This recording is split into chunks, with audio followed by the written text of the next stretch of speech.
a message of importance to millions of people who are continually pale and washed out, weak and run down. Doctors will tell you that these conditions are often caused by a deficiency of iron.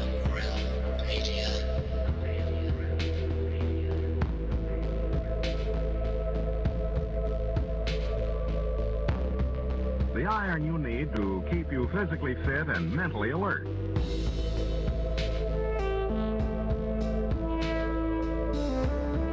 Medical studies show that 2 out of 3 women and many, many men lack the daily iron your body requires in a form your body can easily use and put to work.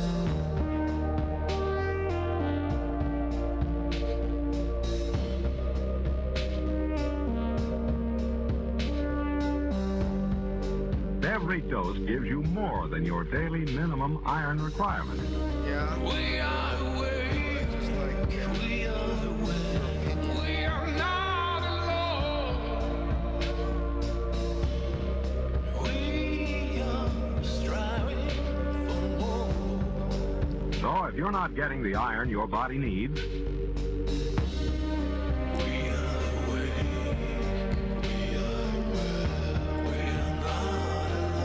if you feel weak, run down, and are easily upset,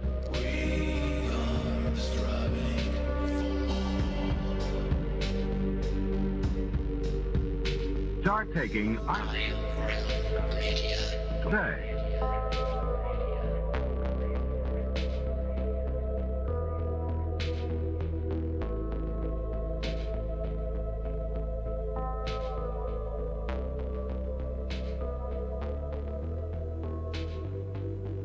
It's Friday, my dudes. Thank God it's Friday.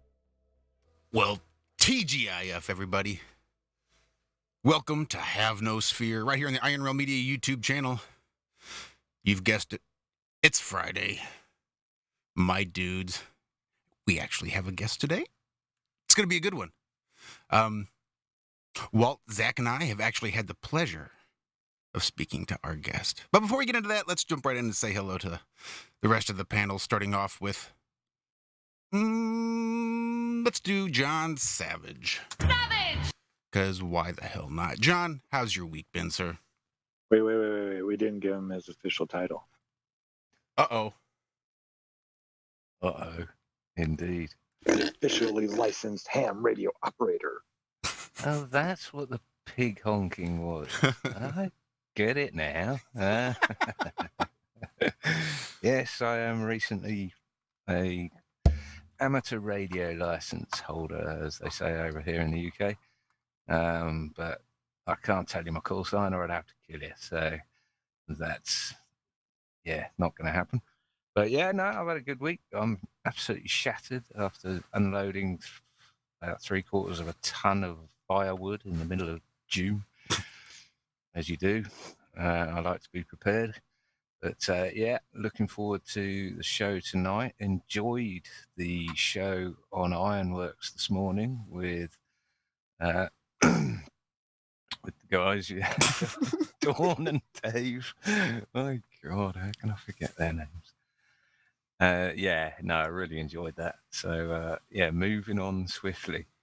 That was a pretty good show. I really enjoyed it. It was a show we had this morning over on the Ironworks, a little show we have over on Truth Frequency Radio every Tuesday and Friday morning, kicking off at 4 a.m. Central Time. That'd be 10 a.m. Greenwich Mean Time, where Walt and Zach join me over there. Let's say hello to Walt, as a matter of fact, since we're saying hellos. Walter, how was your day, sir? It was good. How are you, Josh? Oh, hello, everybody. Glad to see you all. Glad you're all here. We made it. We had a great show this morning. As John mentioned, we had Dawn and David there, and probably just barely scraped the surface of the topic that is on everybody's mind right now with the current situation we're all living under. But definitely a breath of fresh air. I had heard them on Mark's show, and it's good that people are actually starting to pay attention to some of the other ideas about what could be making us sick out there, because what we're if we haven't learned anything at this point, we should already know whatever we're told by TV or government, we should probably flip it and look at it the other way, opposite of what they're telling us. So just go check it out, and definitely go check out their book if you haven't had a chance to. Plug. What was the name of that book, Walt? Gonna make you ill, and a whole lot of other A stuff whole bunch of other that stuff. I can't remember. It's a title. Only reason I put you on the spot. Worthy of 800 pages for sure. Definitely. Yeah, it was a great interview. I wish I could remember the name of the book myself. Yeah, what really makes you ill, and then the truth about something. I forget. I don't know. Everything you thought you knew about disease is wrong. Something like that. That sounds good. We'll stick a link to it in the description. We are bloody useless, aren't we? It's taken me a whole week to even organise this. It was crazy. Yeah, poor old Dawn and Dave. They really got a taste of our uselessness in the last week or so.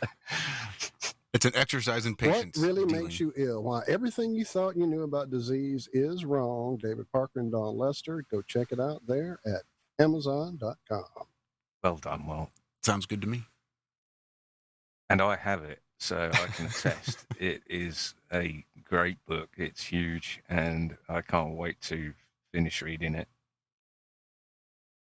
Yeah. The description will have the link to the book, and I am dropping it right now into the chat. Hello, chat, by the way. Hello, chat. I haven't said hello to you all. Hello to you all. Hello, Good Times for All, or Zachary Zabala, if you prefer. How was your day, sir? Oh, not too, I don't know. Kind of out of it.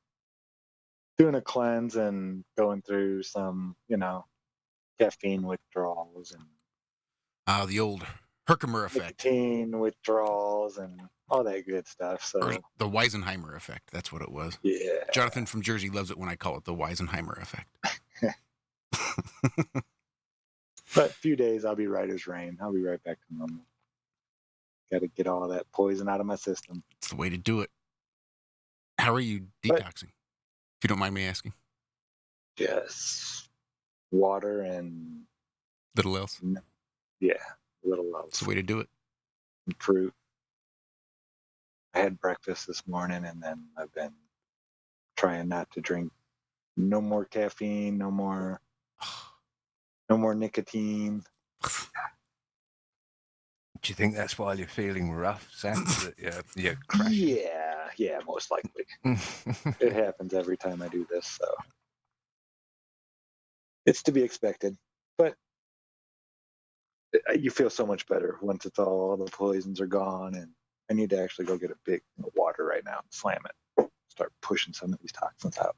Do it. So yeah, I'm ready for the show. I love Beth and her energy and just the knowledge and wisdom she brings. I would like to talk a little bit about spiritually cleansing the earth. I'm getting ready to build a huge garden structure for Karen B. It's not just a garden. It's going to be a mound. A big, like an inverted mound going down into the ground. Why did I think you were going up with this one? I was thinking about going up like a star fort, but I'm going to follow the Incas and their ancient wisdom of genius technology that they did, and I'm going to try it. How deep are you see going? What happens. I gotta ask, how deep are you planning on digging this inverted? At maximum 18 feet, minimum 15 feet. You're getting a backhoe or something, right? You're gonna get a backhoe or a bobcat, something. Hey, we're gonna have a lot of people there, and with a lot of good love and intent, and people caring about it. That's as good as fertilizer right there. Just that spiritual energy. So we'll see if that one guy can do it in 2 months and build that in-ground pool-looking thing by himself with a little scraper tool. Yeah. Hand grenade, Zach. That's what you need. Yeah, I would love it. But yeah, we'll see. We'll see how everything goes, and I got some ideas and been looking at how to do this. A lot of Eastern wisdom, the way they're building things out there and making them look like the way things used to be built, like Machu Picchu style. Really neat. So yeah, we'll see what happens. I'm I've excited. been sitting here like dreaming about it ever since we've been getting really ready to go and things are really moving. Now my brain is just, it won't stop. Well, that's But good. yeah, I'm ready to excited for go. you. Someone else who's ready to go, a woman with lots of life changes in the very near future, Mrs. Cammie Nodell. Cammie, how has your week been? Oh, I am in that special, you hear that special packing help? While doing the show, and I am in that, like that place, the back of the closets that when you don't even know the hell, when you've been in a house for 20 years, in the back bottom corners of the closets that you have boxes of stuff that you cleared your counter out 20 years ago and party coming and you shoved it in the back of the closet. I'm to those boxes now. So I am doing good. I am not joining Zach in his no nicotine, no caffeine, because as I'm making these decisions on, do I throw away these shoes that I haven't worn in 15 years, or do I pretend like they're new shoes? I feel I need all of the caffeine and nicotine I can get. So hanging right in, things are really, really pushing. We're at the final stretch, and like again, we're at the very back of the closets and ready to go. I'm getting excited. I bet you are. I'm getting excited for you. Still surreal, but gets more real every second. It's so good to have you here, Beth, by the way. Thank you for having me. Can you guys hear me? We We can. can. Coming through loud and We clear. can. Cammie, why don't you Okay. introduce Beth? You were on the show just not too terribly long ago with Beth. I was on the show. I show with her last week. She called in. She asked me. She saw me with Rose, which we started something with Rose. That Rose had a guest on that was saying why this guy could not be a holograph or a hologram, and that just sent me going. That well, you don't know that. Here's a way that this guy could be a natural hologram. Do I know it is? No. But do I know it isn't? No, and neither do you. But so I jumped on Rose's show. We got a lot of interest, a lot of people looking at it. Again, putting together the model I have. It's one of the little pieces that I have. I'm fascinated with it. I'm not sure how many other people are, but Beth was Mm-hmm. and invited me Totally. on this show to share. And it's something that up and coming, especially when I get to Carolina. I plan on getting together with some people that will help me with my presenting of it because of the fact that they'll help me create artwork. And without a artwork and without visuals, when you're putting together a new model and a different way of looking at things, it's really hard to do. It's hard when again you're pulling from something that doesn't really exist out there. So it's fun. I want to thank Beth for having me on her show and being able to share it. It's giving me practice on how to do it because it's something I plan on getting into a lot more, especially once the move is over. I have so many different areas and things that are put together. It's just learning how to present it correctly and put it out there because I think there's some fun ideas. So thank you for being interested. Thank you for being such a great hostess. And thank you for being such a terrific person that you on your own do a lot of different things with the archetypes. We'll get into this in different ways of changing your attitude so you can have a better life and like realizing, am I doing this right? Realizing who you are so you know who you want to be and living more proactive instead of reactive, taking charge a little bit more. Would that be a correct way of putting it? Absolutely. And I just want to let you know, Cami, that I was just using your work as an example of, so I have to go back and I'll just admit that there's a lot of holes in my intellectual grasping of what you taught. But it didn't mean that I wasn't completely transformed on the other side. Like I didn't get everything you were talking about, and yet it was so mind opening. So I was using that as an illustration of transformation that it just creates such an open space. At least it did for me. That I thoroughly enjoyed that, and now I want to, of course, wrap my head around it more than I have, but still had a good effect. Thank you. And I think we can like learn together that um, people like you working with and talking through can help me become a better presenter and see what clicks with people and what needs to be explained more because I tend to live in my own little world in my little room and doing that. And I forget not everybody is living with it 24/7. So it's really easy to, jump over places.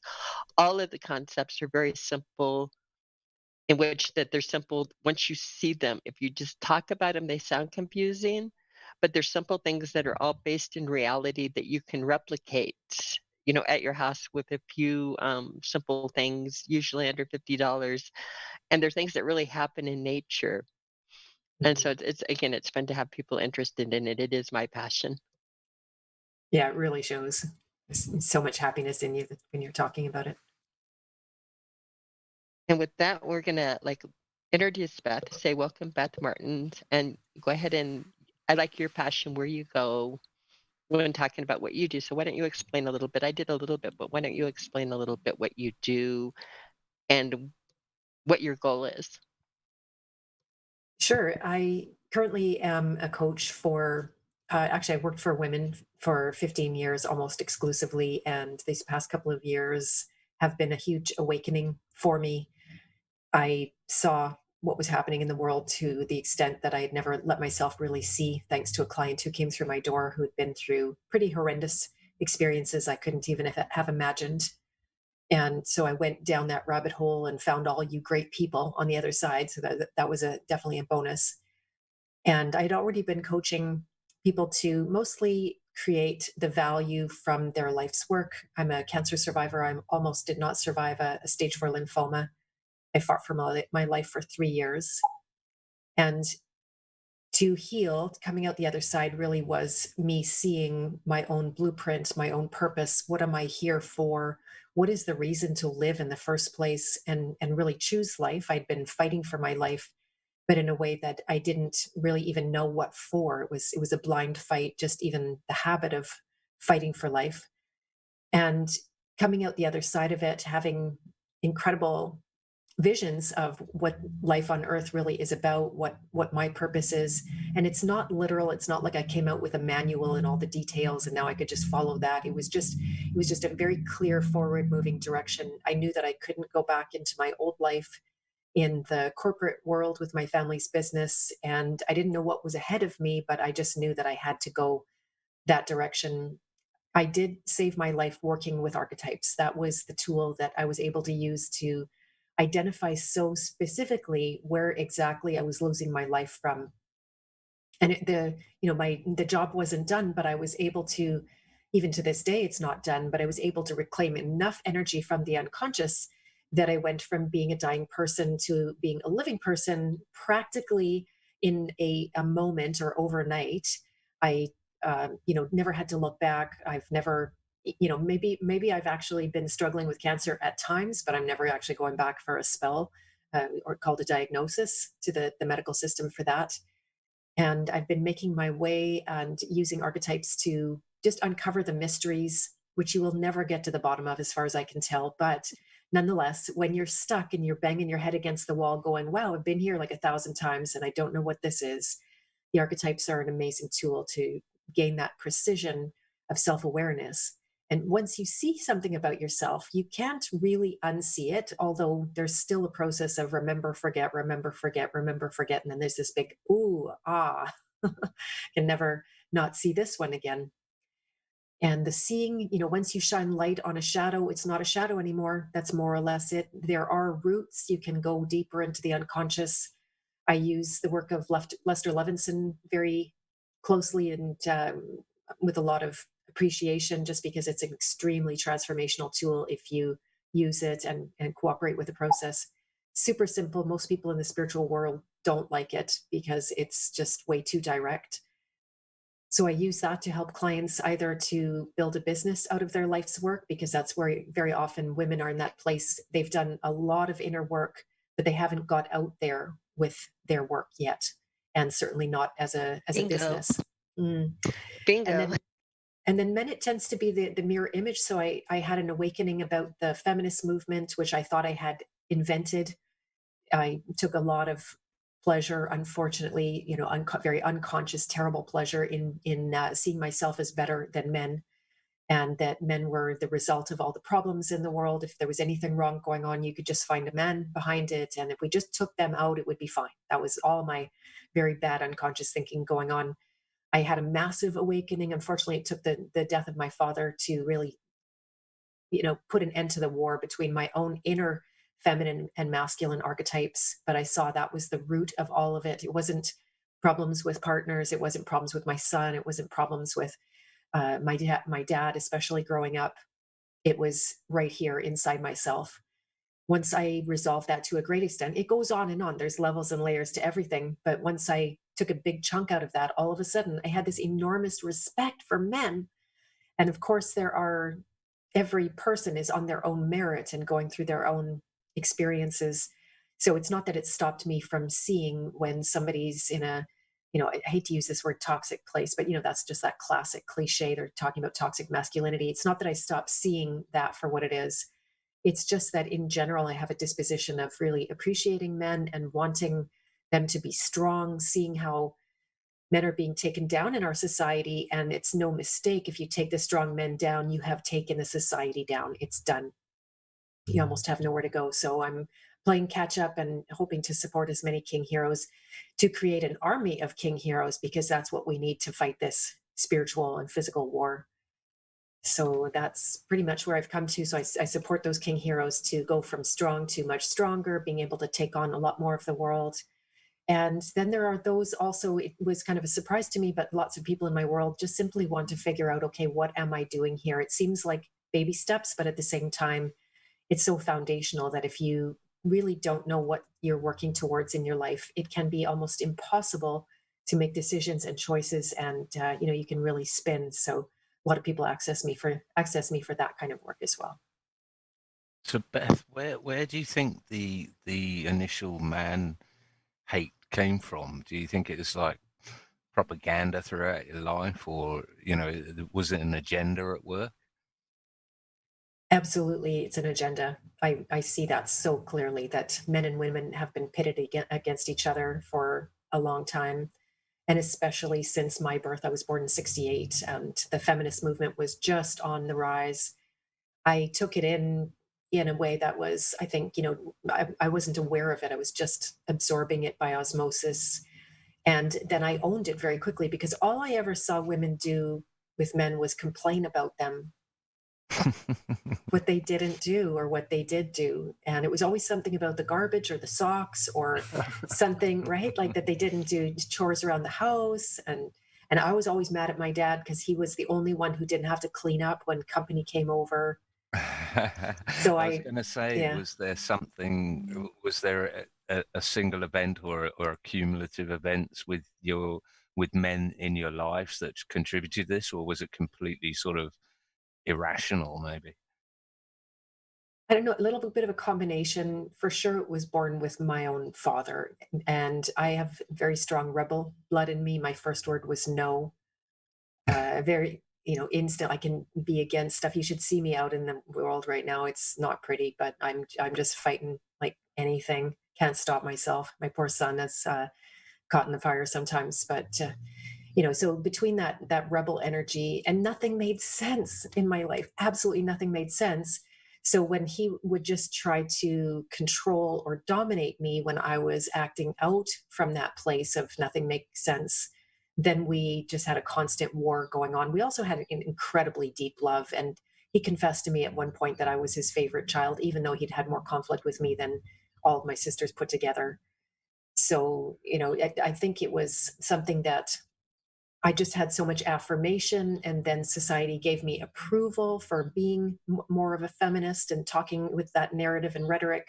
Mm-hmm. So I think there was an organic growing into that kind of thing. But honestly, I was so convinced that what I now see as psychopathic leadership was really the will of men, that you guys wanted this terrible world, and that Right. belief couldn't have been more false.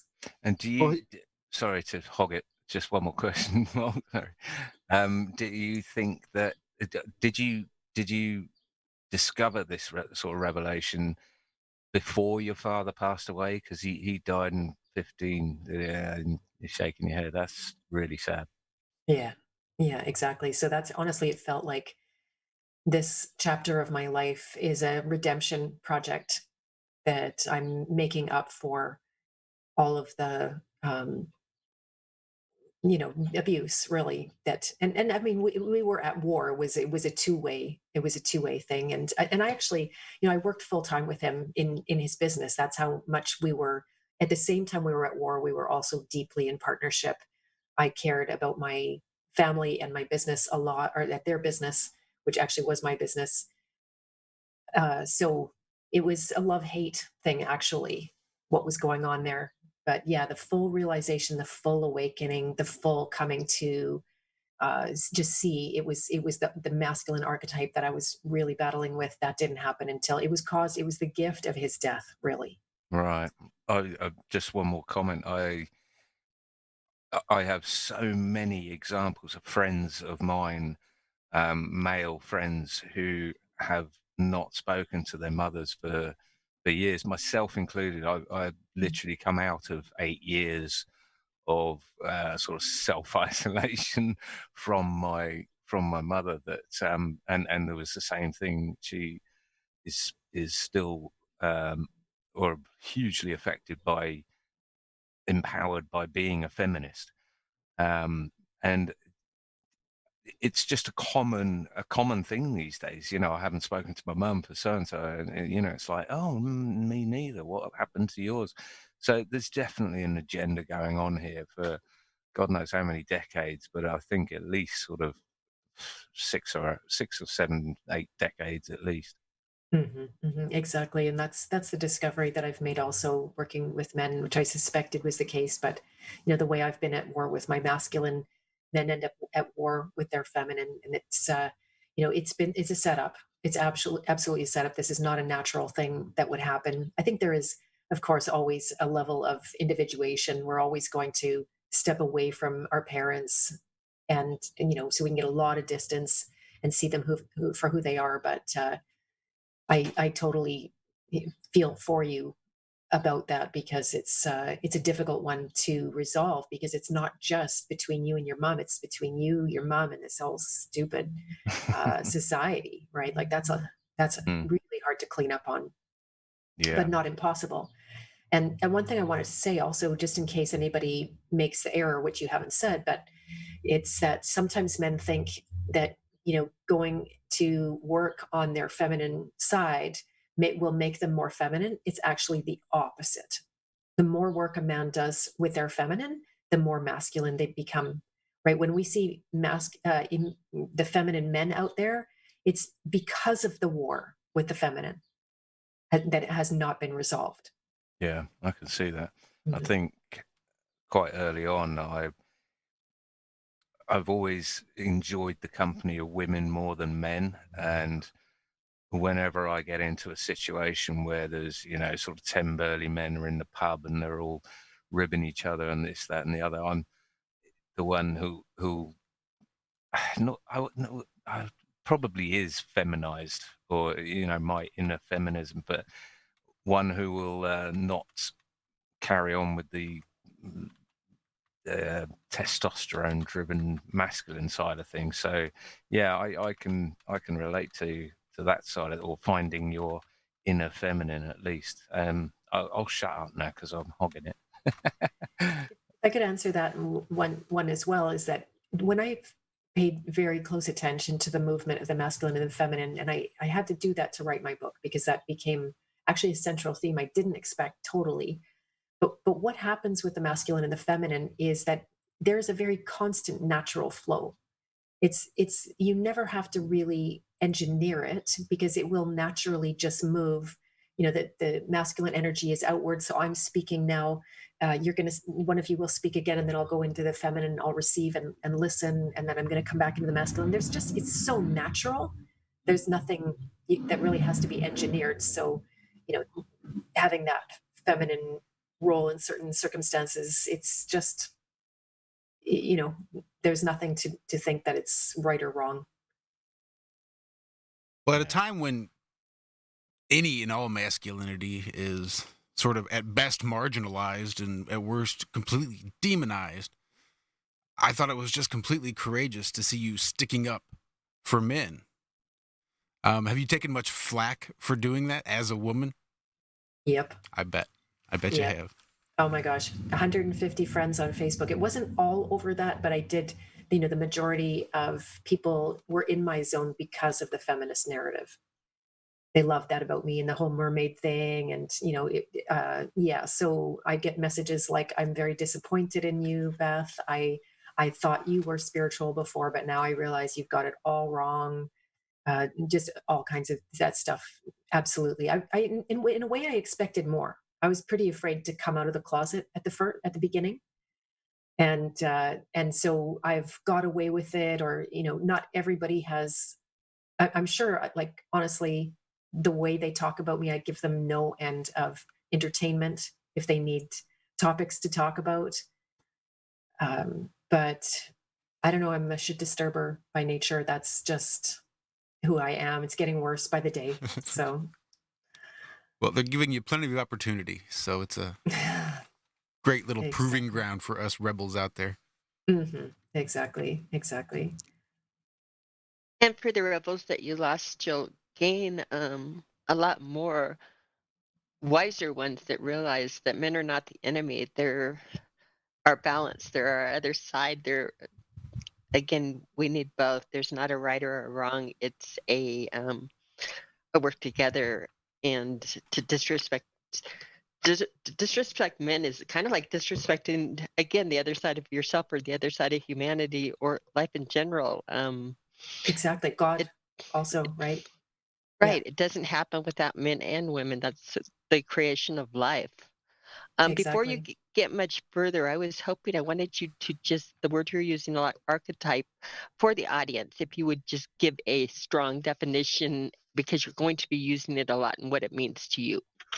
Totally will. Yeah. So I look at the word archetype. I actually wrote the entire first chapter of my book about this for this exact reason, that it's, even though it's something that's been talked about since the 1800s in those more esoteric psychology circles, it was coined by, or actually that's maybe not true, but anyway, it was popularized by Carl Jung. I'm not sure if he actually even made the word up. I don't think so. But it is an emotional and spiritual blueprint that I also treat to be a kind of internal map, that there is an enduring, if you look at a computer as a good analogy, because there you've got software that comes and goes. I'm always deleting a program and picking up a new one, but there is also a hard wiring. There's a hard drive on this computer, and it's much more set, it's much more fixed, whereas all of the software can move there. It seems to be that we are hardwired with these archetypes. Now, at the same time, I want to say that they are not entirely fixed. And I've noticed that the higher people's energy is, first of all, the more clearly they express through the archetypes. And then second of all, they actually start to dissolve them, and what seems to be boundaries between them that are already, in fact, kind of loose. And I'll use a good example. They get looser. So it's hard to type somebody who's extremely, you know, like high energy, whatever cliches you want to talk about it, like just self-aware or enlightened or whatever, the more they go up on the scale of energy, the harder they are to type. And that's because, to me, the process of enlightenment or awakening is all about wholeness. So taking that which seems to be separate and all partitioned up, and there, it's not bringing it together. It is together. It is whole. We only break things apart in the world of archetypes in order to understand and be precise. And then the ultimate goal, which you've asked about also, is to have that experience of wholeness. We are already whole, but we just feel like we're in a bunch of pieces. So the archetypes create a map for you to be able to look in, and you can just, it mirrors the as above so below that you talk about, Cami, is very much there at the level of the consciousness. So if you're finding outside that every time you go to the grocery store somebody treats you badly, I'm putting my hand up here, and then you can come back and see, well, is it something that there's that common experience I keep having, this pattern? And then I'll go back and I'll question myself and I'll see, okay, was I a rebel without a cause, or was I a rebel with a cause? Did that have the right effect? Is there more energy in the system? Is there some kind of productive thing that came from that? Or did I just lose energy to that? So by knowing the map of I've already studied the map of the archetype, the rebel in particular. And so now I can look at it and very quickly come to a place of awareness, rather than just be left with a sick feeling that goes on for a week or 2 weeks. And then I need a therapist. Although it never hurts to me having an outside view to look in to help. If you're having a hard time seeing your archetypes, just ask your friends, like, what do you think I am? What kind of consistent behavior do you think I do, or feelings or expressions? That's a very fast way to self-awareness, is just ask everybody you know about yourself and be prepared for answers you don't like too. Beth, how many archetypes are there? There are potentially unlimited numbers of archetypes. There are for sure hundreds. There are some common ones that, if I promised an example. So in my system, there's the child, the rebel, the warrior, the nurturer, the lover, the hedonist, the king, and the alchemist. So those are the 8, what I call journey archetypes. They are a massive oversimplification. The world of archetypes is so immense, right? It's like Cammie's subject. When you start to go into the cosmology, there's just endless rabbit holes. You can go off in so many directions, and they're all deep and long. I feel like, Cammie, I could probably interview you for 25 hours and we'd still be getting into new stuff. And so the archetypes are like that. And what it means is that for somebody who doesn't have 3 years to lie down like I did while I was healing from cancer, then it gives them a point of entry. They can find out literally one thing about themselves. If you do the quiz at my website, you can find out the archetype that represents the stage of life that you're at on the hero's journey. The hero's journey is the ultimate archetype, by the way. That's the life of every person on earth who has a soul.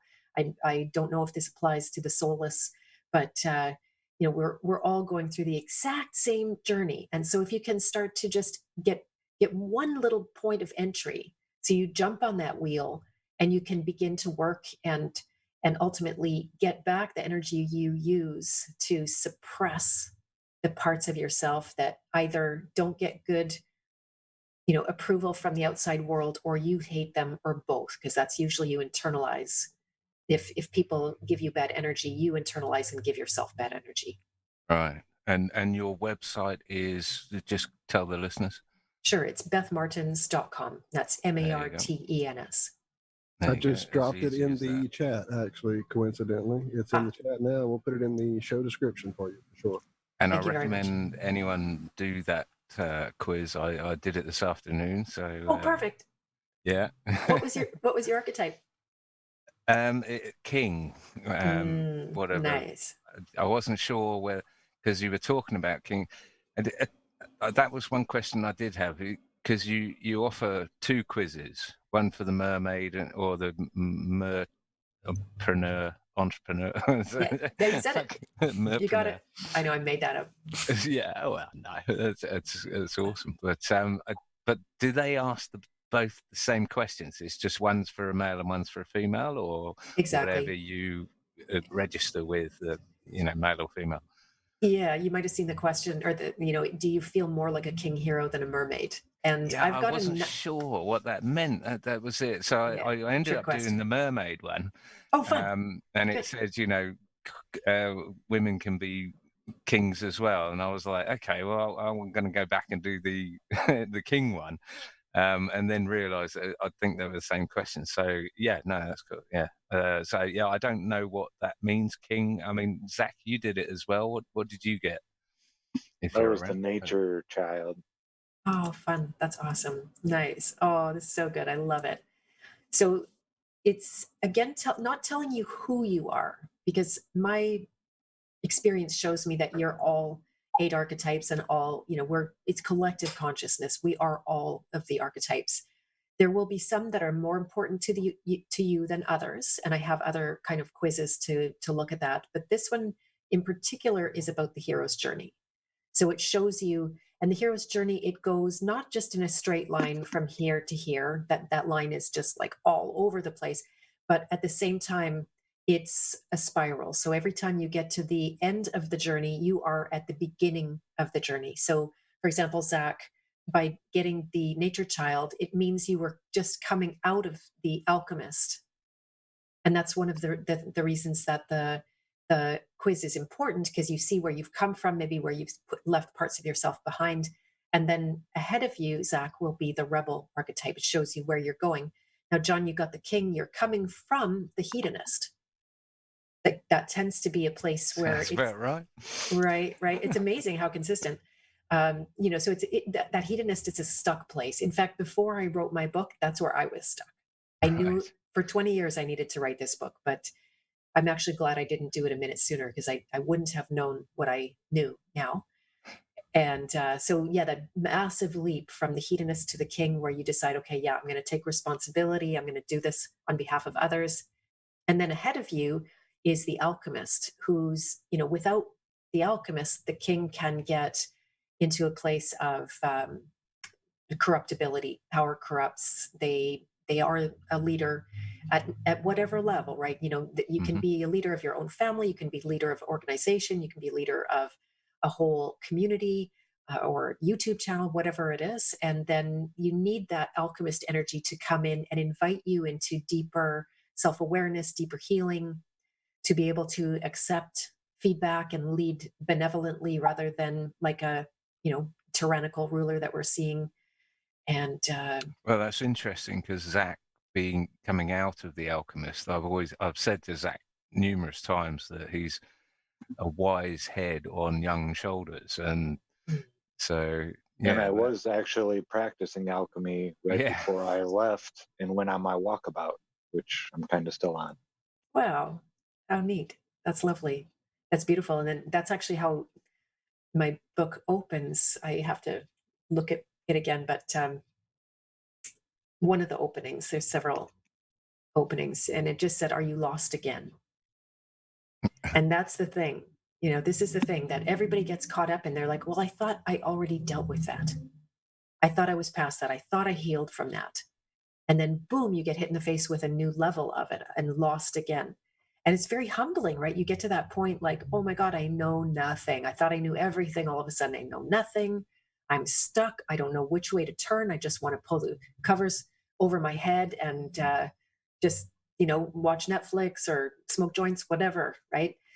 And this is a quite a sort of common theme with everyone that has realized that we're on a flat Earth plane, non-rotating plane, in the last 5 years. So I wonder how many people's archetypes have changed in the last 5 years, because I know for a fact I am a different person, and I've heard it numerous times from other people that before they realized flat Earth, they were a completely different person, and it totally changed their entire lives on a huge scale. So, yeah, that would be very interesting to analyze that sort of thing. What was the name of your book, and how do people get that? yeah, it's called Journey. I should have grabbed it off the shelf. I could probably still do that. It's the subtitle is A Map of Archetypes to Find Lost Purpose in a Sea of Meaninglessness. The subtitle is almost a chapter. But should I grab it? Show it to you guys? Yeah, absolutely. Okay, I'll be right back. And that's available through a website as well, which is Beth Martin.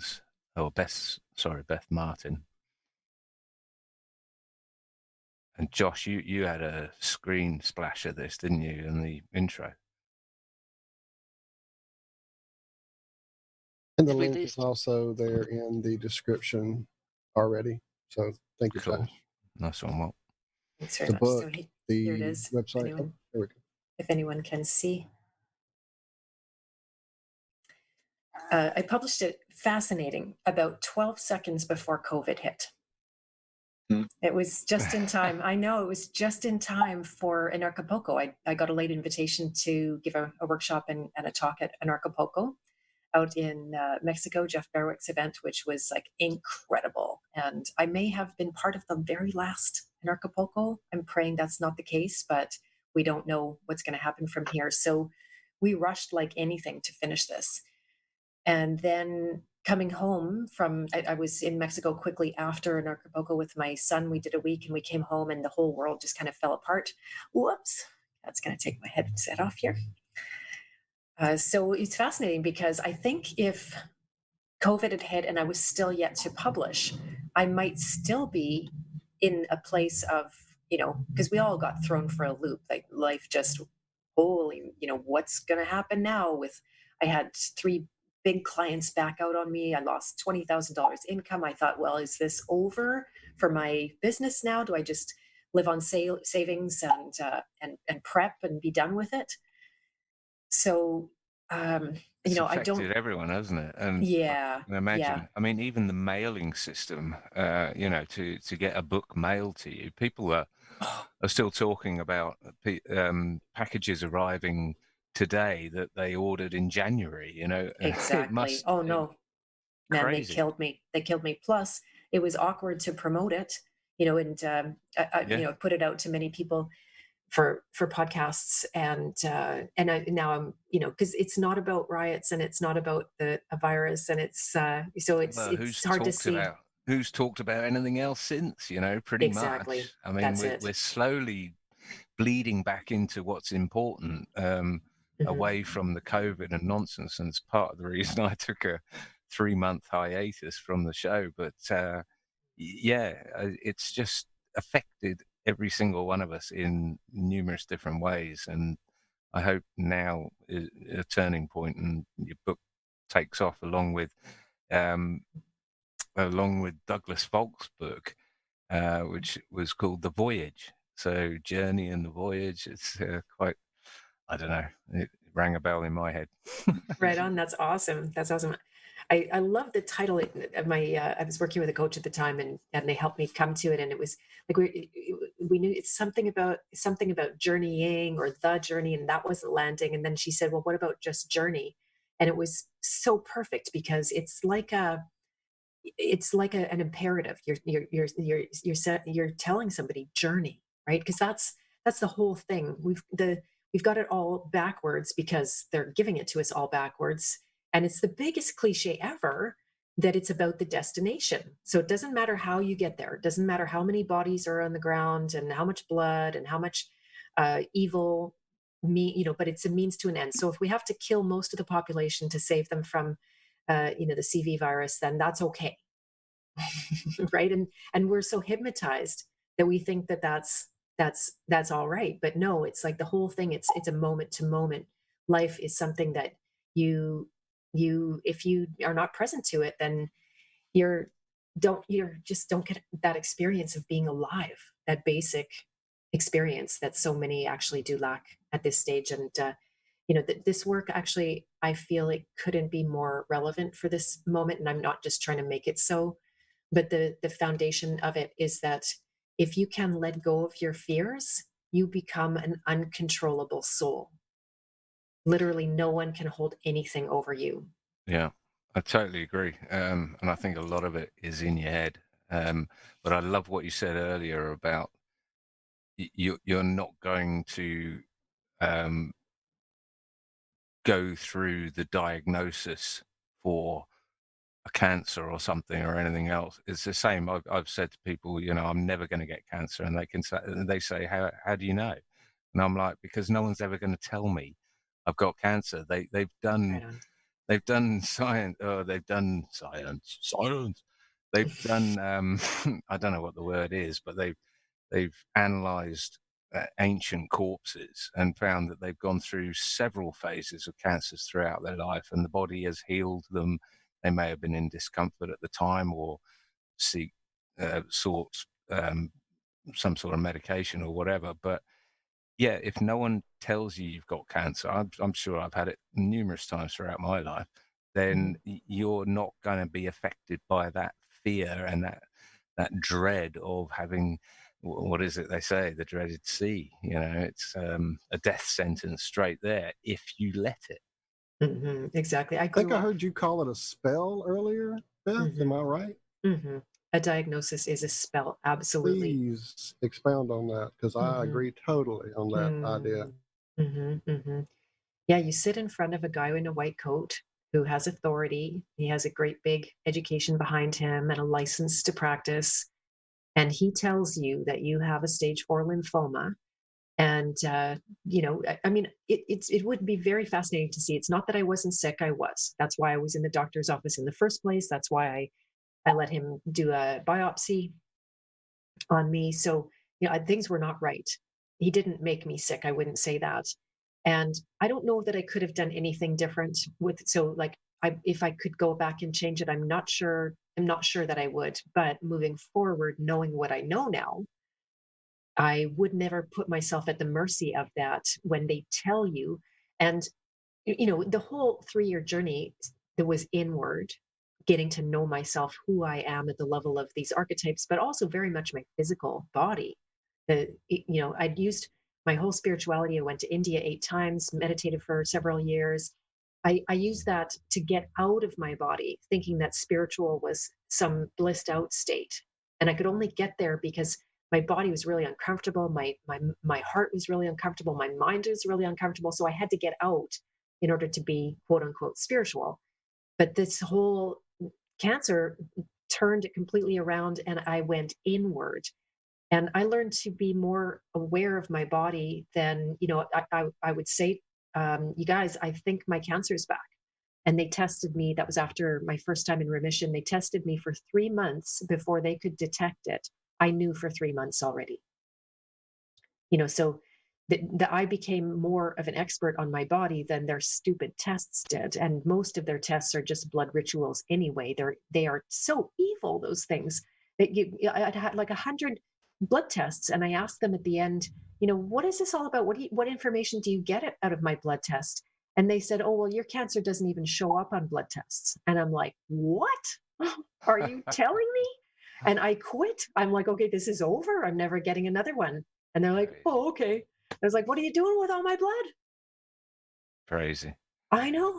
So I yeah. remember I've had numerous blood tests and stuff, and I've seen the forms. They have a blood test form, and they sign it illegibly, and they write something else illegibly, and then they go.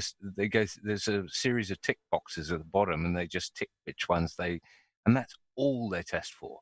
So if they haven't ticked something that could have been of use, and I would go as far to say as most of them are useless anyway, like cholesterol levels and things like this. Excuse me. They're just literally following a textbook these days anyway, as far as I can tell. Yeah. But go ahead. sorry, carry on. I was just going to say, I'm sure you guys have all been following Dr. Kaufman and how he drills down into the New England Journal articles and shows how, the headline says that this has been discovered or proven, but the body doesn't support it. So we're all at the mercy of not being able to interpret one of those articles. But luckily, I think somebody can. They get, what is it, the DGM, I think it is, that my father was a doctor, and it was basically a case of look up symptoms, scroll along, and see which pharmaceutical drug has the most stars against it, or try this one first, and if that doesn't work, or if they don't die, then try this one. And it is literally I mean, I hate to say it, but anyone could be a doctor these days. Or they look at which pharmaceutical representative gave me the vacation this year, or the car last week, or the house in the Bahamas last month, or Yeah, they take them on all expenses paid, holidays included, to the Bahamas to sit around in a stuffy hotel, which they really don't care if you're sitting there in the chair or not, but you may as well turn up because they'll give you loads of free stuff as well. And that's basically, I mean, it literally comes down, and I hate to say this because I have friends, and like I say, my father was a doctor, but I have friends who are doctors, and they don't deny this. Well, not to this extent, but they don't deny the perks that they get. They're both on £250,000 a year. They've got their own practice, that sort of thing. It's a real test of your morals and your personality. But just coming back to the when you said you were doing the internal work, Beth, did you, at that point, did you explore death and come to terms with your own death? Because that's quite a mound that people, or a hill or mountain that people have a lot of problem with. I was just wondering because you were faced with it, I was wondering what your experiences were with that. Yeah, that's very intuitive. It is the entire subject, right? The moment there's any fear of illness, which I had all my life, and then the diagnosis, and then actually going through it and physically dying, because that's, the cancer was killing me, the treatments were killing me, absolutely. So it's a time when the unconscious fear of dying becomes extremely conscious if you allow it to. Now, I noticed how lots of people can go through an experience like that and not face death, which is fascinating, because you think it's so in your face, how could you miss it? But at the same time, it is the exact experience we don't want to have. The fear of dying feels like you're dying. Mm-hmm. We've put those two experiences together. They're not together. Nobody knows what it's like to die. I feel like I actually did have a near-death experience after my first round of chemotherapy. I was pretty much left for dead. I went incrementally day by day with less and less mobility. There was finally a day when I couldn't, not only could I not get out of bed or use my hands, but I could no longer sit up. That was my last vestige. I could always sit up and energy would flow in my spine. And this day I was completely flattened. And I decided that I was not going to call in an emergency anymore. I'd been doing this for months and months. People were in the house, but I just thought, you know what? The lights are going down. This might be my time. I'm just going to actually let go and let death have me. And I went into that place. I surrendered, completely let my fear go. And I'm literally waiting for death. And all that happened was that this huge joy bubbled up inside of me, this huge sense of freedom, this massive awareness of who I am and what I'm here to do overcame me.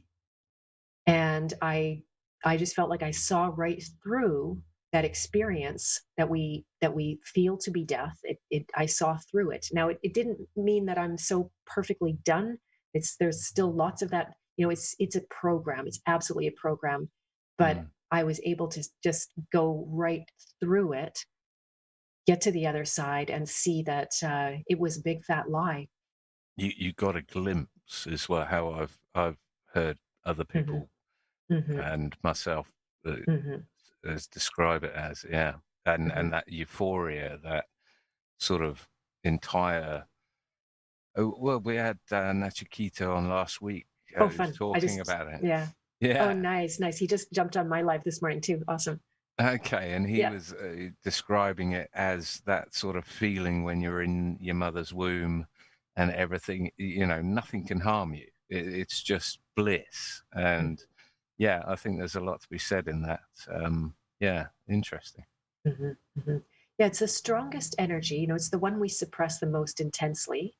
And if people have the wherewithal to start looking at it before you're going to die, to me, that's just like the ultimate, to allow that experience to come up from the unconscious.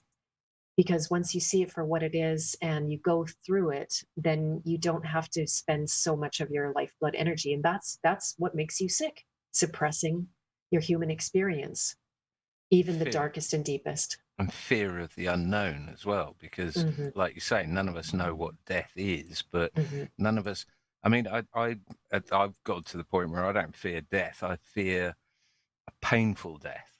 Is there any cure for that? It's the same cure, is to allow yourself to feel the pain that is there and to go through it and again, see it for what it is. See the root cause of it, take it out from the root. Right. Transmute it. That's more of a poetic way to talk about it, to take it from the root. It just seems to work as a technique. Yeah, I mean, I've always sort of thought of it as, I mean, just before you slice your hand open with a knife accidentally or something. You know, I was trying to get an ice pop out of a cup and the knife slipped and went through my hand. To think what that would feel like beforehand would turn you to almost vomiting or you know, to think, oh my God, that would be so painful. But to actually do it, you have a split second where you look at yourself and go, I've just stuck a knife through my hand, but it doesn't hurt. What's going on here? And so, Fascinating. yeah, so death, I mean, like you say, you have to imagine that pain, and is that pain real? If it, you know, it the body is so intelligent that it can just shield you from pain. You know, for anyone out there who's accidentally cut themselves or broken a leg or whatever, and you think you see this dangling limb and you're like, that should really hurt more than it is. And I don't know. So in that sense, I don't particularly fear a painful death either at the moment, because I trust my body. So yeah. That's beautiful. It's always Yeah, the it's- first thought when I cut myself in the kitchen, John, is, ooh, that's gonna hurt. That's gonna hurt. Yeah, you stick your hand in the deep fat fryer and you're like, man, that would really hurt. But and it does actually. Yes, it does. What I said Yeah. was, wow, that is hot. 400-degree oil. Yeah, And that's hot. 5 hours later, that's actually getting hotter. Right? Mhm, 3-inch mhm. blisters. Yeah, Mhm. burns are something. Yeah, I don't want to die of burning. It makes me think. It makes me think of you know, kids that are badly abused and they are not able to go through that experience, so they dissociate. You know, they'll go off and have their own inner life, so they don't have to contend with the pain on the outside. And it's for good reason. It's not a mistake. It's because they literally wouldn't survive that the depth of the pain. It's energy, right? And the nervous system, especially an immature nervous system, cannot handle the volume of energy from severe abuse. So And they that's trauma-based mind control, isn't it? Where Exactly. they split personalities. They do this deliberately because they know exactly what they're doing. Yeah, sorry to interrupt. No, that's okay. But they can get to the other side. I'm thinking of a client of mine that, you know, everybody in her family didn't awaken from this experience, but she did. She awoke. Now, all of them are wondering, like, what's your problem? But she awoke to this, and she had to go through the pain of what she'd experienced as if for the first time, because her nervous system could then handle all of that energy. And it's been torturous, but at the same time, the much worse torture is to have all of that pain suppressed inside your system, because it's going to express one way or another. And most of those people end up with they don't live just a happy, normal life. They have severe addictions and major problems, and they suicide and all kinds of things like that. So the pain, it's something that we've come to a place. I like that you pointed out how there is a natural, a hormonal response to trauma is that endorphins, so that you don't feel the pain. But that's only for a time, and then nature gives you your pain back. And the reason I think is because it is so important that the pain is the cure. It's not, we think of the pain as the enemy, but it's actually part of the cure process, that it brings your very pointed attention to something. Right. And you can't look past it. So I had a lot of lead up to getting diagnosed with a stage 4 lymphoma. That I was healed overnight, but I did not get sick overnight. There was a lot of incremental injuries to my energy along the way. And I could have seen it anytime sooner, but it had to get super extreme. The pain had to get outrageous for me until it could finally get my full attention. Well, that's often the case, isn't it? Is that it doesn't get your full attention, and one day it's just a slight inconvenience, and the next day it's more of and then it's every day, and then it's every month, and then, oh my God, this has been 2 years. And then it gets your attention, and you start researching like crazy, or going down crazy routes of trying things, and diets and all sorts of other stuff. It's it's a real, as you say, it's a voyage. It's actually the challenge of the nature childs, or any child archetype, that I just called it nature child because that's one that I have a secret agenda that humanity returns back to some kind of natural state. But the child is terrified of betrayal, and betrayal could be synonymous with pain itself, Mm-hmm. right? Whether it's the betrayal of your body not acting the way you want it to, or a relationship falling apart, or an abusive parent that you weren't willing to see that they were abusing you, but you let yourself awaken to that. And it's the awakening to pain that lets you really accept your calling, because that is also the very large subject that's taking place inside that.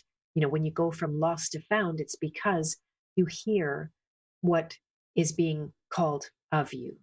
And do you see a similarity on a world scale at the moment, that we have to get to a certain level of pain before we realize, we've got to cut the root out of this thing? And do you see that?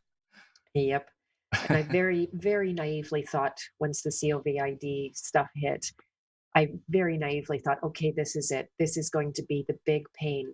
And everybody's going to say, enough, that's it. I can't take it anymore. But what happened? So that did happen for some people. For the other people, they actually went deeper into denial. They went backwards on the hero's journey. They went more into the shadow of the child. And that's what it was so fascinating to watch, because all the politicians were speaking to us like we were children. And I'm like, whoa, and they took it. Yeah. Like, I won't even let my own parent, if they were alive, I wouldn't even let them talk to me like that. Yeah. I mean, it stay indoors, save lives, Go wear home. a mask, wash your hands. Yeah, go home. It was just it, and they're still doing it. But I do see a lot of other people being pushed over the precipice of, okay, enough's enough. This is bullshit. I've been looking into this stuff. I've been hovering on the edge of, fear of being called some sort of conspiracy weirdo or theorist. But a lot of this is documented now. You can actually read the documents. But like you say, people will say, you'll give them peer-reviewed documents saying that viruses don't exist, and they'll say, you're a conspiracy theorist. So they are literally going backwards on the journey. Whereas I think it actually speaks to kind of what we were just talking about in relation to the trauma and the abuse and even facing death, that it may be, just a defense mechanism in us. Part of the safety features of the soul is that disassociation.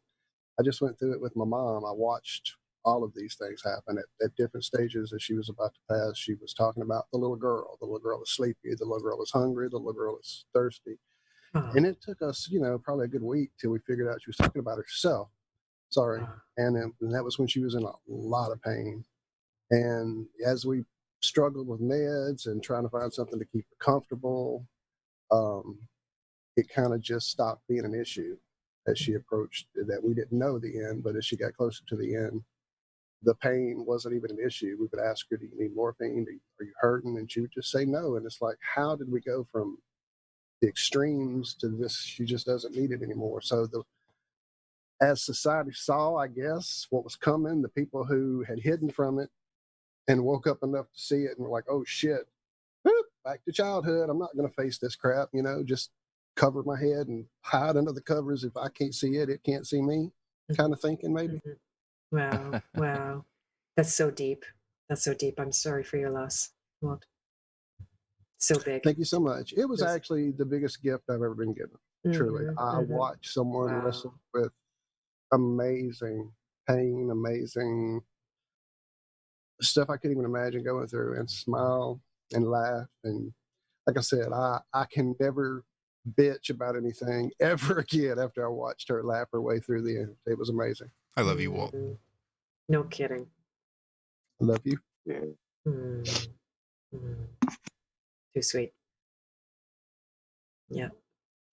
That is so profound, and it's so profoundly connecting. So with your courage that you had, Walt, because maybe you had people in the family that couldn't stay close like that, or a sibling or something. I'm not, maybe not. No, we were all there. Yeah, You're all there. Beautiful. Yeah, it was. Yeah, that's She amazing. couldn't have gone a better way. It was really, truly in our arms. Wow. But there will be people who can't go there, who can't do that. They don't have the wherewithal. It's nothing against them. And I've been in that place myself, with the passing away of my grandmothers. I was so totally self-involved. I had a newborn baby. I was feeling actually quite victimized by the lack of support around that. And I felt like I couldn't take care of my grandmothers anymore. And I was quite remote from their passing. And I regret that, actually. I have pain about that. And then when my parents were passing, I went the opposite direction and just was fully there, fully present, not wanting to have any of that same regret. And it is a gift when it's the most intimate thing that you could go through is the death. And all the veils come down, all of the things that I didn't want to see or know about my mom. And there it was almost a complete healing between us in that moment. It's like such grace opened up, and she told me things that I never thought I would hear from her, and never even wanted anymore. I'd stopped wanting her to say certain things to me. And then there it was. I got some medicine from her on the deathbed too, that she told me things she might never said, because she didn't have to worry about me hating her for very long. And so yeah, it's like birth and death. Boy, if you're willing to be close with it, and it's a lot of energy you have to manage. It's not easy. It definitely is. Mm-hmm. Yeah, that's kind of why I checked out here from the show and the morning show. I was spending a lot of energy on doing what we were going through. So thank you all for being patient. It's great to be back. Good to have you back, Walt. Yeah. It is good to have you back. It is the most energy anybody will ever expend. I went through it with my father, with my sister, with my son. Oh. And there is no more precious memories or lessons learned and time spent, and just the quality of it all. There's nothing better out there as far as when you go back and say, I wish I would have done it differently. I wish I would have, done this, spending time with somebody and the time at the end of their life, and being there for them. You'll never go back and wish that you didn't do that, or wish that you were somewhere else. There's nothing that is more important. And it's so nice to have you back, Walt. But your energy was a blessing. And your mom, it sounds like, had a beautiful, beautiful life. So welcome back. Indeed. She did indeed. So Beth, what would there be anything that you would have said to your dad before he left you? Now that in retrospect. Oh yeah, so much. We had he was diagnosed with cancer more than 20 times in his life. And so in a way we were really always on that train. I remember the very first time he was diagnosed, I was across the country on a language exchange program in Quebec, and got this news that my dad had cancer. And I got on a plane instantly and came back, and we started going through I'll just say drama in a mean way, but it really turned into a life of this drama. And I'm not blaming him for it by any means. He had enormous stress. He also came from a very difficult upbringing, the first child of a very severely abused father. They were survivors from the Russian Revolution. My grandfather witnessed the rape of his mother, the carrying away of his own brothers, never to be seen again. His father went on to have several wives, including using the daughters in between as replacements, and just like horrendous, right? Yeah. And then when they came to Canada and they were survivors, they just like put a lid on it. It's hard to even say if the memory wasn't there, it was so severe, but they just decided it was zipped. They were never, ever going to talk about it again. Yeah. Yeah. So totally suppressed. When you hide something, you're not only hiding it from people, you're hiding it from yourself. I can't blame him, of course, at how he made his choices. But it wasn't until my great aunt on her deathbed, she spilled the whole story Wow. that the I bet Russians she came. felt great. Yeah, she needed to let that go. Yeah. And, I remember my dad saying at some point that I had that anger that came down the line from those ancestors, that he saw that same anger in me, that he had more of it, I had less of it, my son was going to have even less of it. So there was an awareness of how that deeply impacted us. And boy, have I been connecting with the ancestors, especially since my parents died. That's, I think, a fairly natural thing. You start to have a lot more curiosity in your roots because everybody's gone. And I dug up the fact that my great grandfather was arrested for antagonizing the government in 1911. I know. So I honestly, I have so much pride in this, and I was like, okay, I come by it honestly. This is, I You're can't, definitely born the rebel, without a doubt. You did come by it honest. Yeah. He So was. if you took your own test, are you still the rebel or the alchemist or what are you now? I am all over the map, and so are you. Everybody's all over the map all the time. Now, what phase of the journey am I in at this point? I might say that I'm in the alchemist phase. And I feel like if any of you are into astrology at all, now, gosh, I guess astrology sort of goes out the window with flat Earth, does it? No, No. No? No. Oh, good. Not at all. No. When you bring those stars in from a quadrillion miles out and they're right here with us, Yeah. it makes a lot more sense, actually. Oh, perfect. Oh, good. I'm so glad. The skeleton key. It's the skeleton key to the whole puzzle. Excellent. They're up close and personal energies, and even things like the planets, for instance. I don't know if you know, but things like Mercury the element will grow quicker when Mercury is present, and it makes so much sense in the flat Earth model. So it's the whole other astrology, everything comes Yay. into focus. So yay! So good. So then the astrology, as you know, it is incredibly complex and multi-layered. So some of those bodies are moving at a certain speed and others are moving quicker. So to me, the archetypes are actually the same.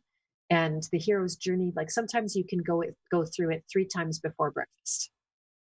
Some part of you is moving so quickly through those phases. I think when I was in Oregon and did the test, I finished it, but I didn't send it yet. And I walked downstairs with Mom to deal with something. And when I came back up, it had timed out. I took it again and I took it just as honestly and got a completely different answer or result. I think I wrote you about it that day when it happened. So yeah, I mean, in a day it can change, literally. Yeah, exactly. It'll change it in part of your life. Another part of your life might still be cycling more slowly through it. So, I'll probably refine this as I go along. I don't have a system for all of those levels and layers at this point, but I intuitively know that, there's a macro and then there's a whole bunch of micro movements in it. And if I describe the macro, I feel like I am in the alchemist phase coming through. I surrendered my hedonistic lifestyle where I only worked 2 hours a day and everything was just peachy, and I didn't, it wasn't broke. I didn't need to fix it by doing all of this to myself, but I actively made my own life hard moving into that king archetype and assuming a lot more responsibility than I had before. That has definitely called me into this next level layer of healing and finding my ground and my wholeness again. But I've been lost like 1,000. Oh, sorry. Sorry. I think what I found about the questions were they were quite business based. Mm-hmm. So I'm not. I'm a homemaker or whatever the hell they want to call me, a lazy, redundant, unemployed bum, whatever. I'm used to it. But so I found it hard to relate to the questions. It was sort of, you like doing work for people and getting paid and that sort of thing. And if I do work for anyone, I generally don't get paid at all because I don't want to be paid. I've sort of moved into that sort of area of I don't have a business and I don't want. I want to just sort of do something for someone, knowing that if I do something for someone for free, then generally, knowing from experience, generally I'll get 10 times the amount back down the line. Not just from that one person, but from, someone else will come along and say, oh, they'll be able to help me out in another way. I don't know. It's just gone beyond the sort of the business side of things. I don't know if that makes sense or not. Yeah, I'm glad you asked that question. I was doing more business coach than anything for the past, before I woke up about 3 years ago. So That's that what I was thought. Yeah. that was the main trajectory. Yeah. But there's always two paths when I'm coaching somebody about that, because honestly, I had the idea that everybody in my world had already found their sacred purpose, and they just now needed to be valued for it. And it wasn't true, actually. I just had this perception. And so everything was very geared towards business. And in a way, it's good because I had that solid decade. I was a vice president in marketing. I had lots of experience in business, but that was a model of business that I don't employ now. And I don't want to do any kind of mass marketing. I don't want to work for corporations. This is all about people and their purpose. So yeah, the question's being geared that way. But I still also very much am a stand for people to find the value of their purpose, even if it doesn't become a business or a monetary exchange. Yeah. I think we're all still in that same boat. So, the King Hero questions are slightly less because they're, the King Heroes, they tend to be entrepreneurs. They just tend to be, I have affection for entrepreneurs. They're self-made in some way or another. They're autonomous. They are more, I love the term anarcho-capitalist, actually, that Jeff, it sounds harsh and ugly, but at the same time, I just feel like people can live their own life. One of my mentors and teachers, Kevin Harmer, is shouting out for the second time to him today, and he lives a pretty blissful life. Like he's been able to teach people and travel and write books and and he's never made much money, but for some reason he's always been extremely generous, and it's never been about money for him. He gives away his books. So he's like the opposite, but he's lived an extremely free life. And I would never say that somehow he needs to do anything differently. I did at the time say, oh, you should be in business and be making money. But this now is what I mean. This is it may not necessarily be economically about money or possessions or goods or stuff. What James True would say is it's prana, Exactly. And it's doing, I don't know what it is. It's just sort of doing the right thing, or getting outside your comfort zone and going to help the neighbor to do something. And I don't know. Well, the only times I don't do it very often, that's for sure, because I'm hideously unsociable. But when I do, it seems to repay me 10 times over every time. It's bizarre. Beautiful. You're speaking so clearly through the nurturer archetype right now, by the way. That's just the script. Absolutely the script. Because anyone with nurturer bones in their body, such as I do, and I just have to assume all of you do too, because everyone in my world does, they want to help. They want to be part of the solution. That I have to assume you're all doing this truth work for that exact reason. And the nurturer shadow comes in very insidiously. It's hard to recognize because you're wanting to help. You would help for no money, and the desired would be you just give everything away for free. That's my desire. But what I notice is that when you give everything away for free in an exchange society, maybe it wouldn't be the case if we didn't have this paradigm of exchange, but that people basically don't value enough what you give them to use and get results. Yeah. And they can just you can spend all your life. Go ahead, Walt. I can see you. No, I learned this in art in college when we would all, try to sell our pieces, and it would be like the people that would be like charging extravagant would sell like that, and be like, okay, I'm starting to figure this whole thing out. What you think worth means a lot when it all is said and done. Yep, for sure. It's yeah, actually I can a favor. attest to that as well. You can't. If you give your book away for free, then people will just download it and never read it. But if they've invested something in it, and they've listened to a 2-hour podcast or a 3-hour podcast, then they can put value on that. And that's that wasn't what I was sort of getting at. But there's a lot of prana that goes out with a book as well, because for Dawn and Dave, with their 800-page book and 10 years of research, it's worth way more than 20 quid. But exactly. Yeah, it's the intent, again, the alchemy side of it. It's the intent that goes into it.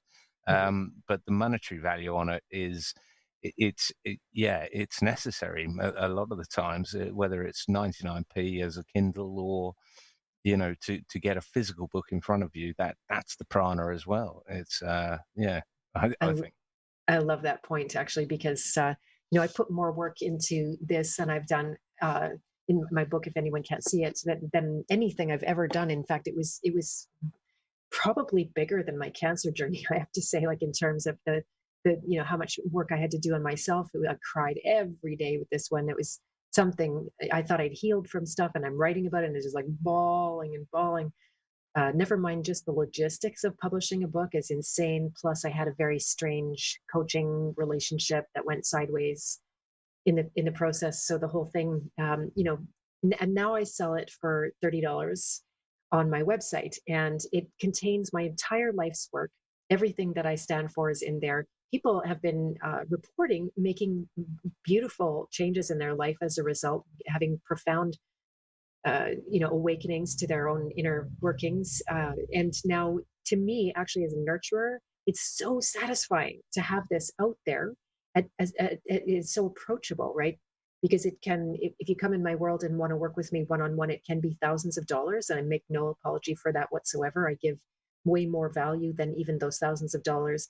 But if someone can come along and be a self-starter like I am, they can use that book for huge transformation in their life, and it's so affordable. So it's like now nobody who wants my work can't have it. Even I've got a PDF up for $5, so there's literally no excuse whatsoever.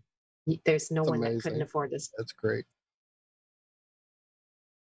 Ask me for that link, by the way. If anybody's listening and you want that PDF, then ask me for that link. It's a secret one I keep telling everyone about.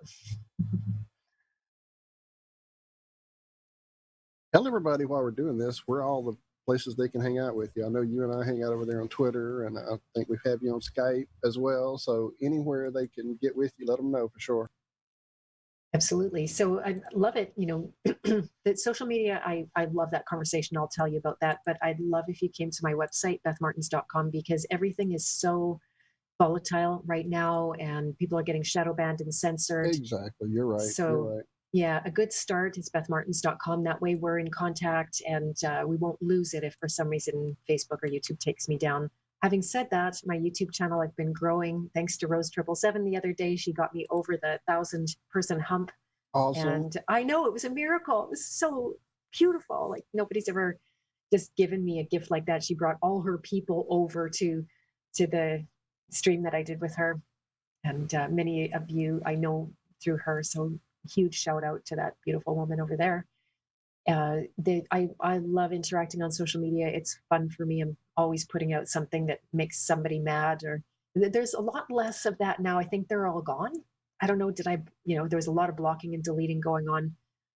I keep seeing like, oh yeah, that person I used to be friends with, we're not friends anymore, and that stuff. But Twitter is interesting because I only got into Twitter since I had woken up. So then nobody that much hates me over there. Although I had one conversation, they figured I was a Satanist because I've got a trident in my logo.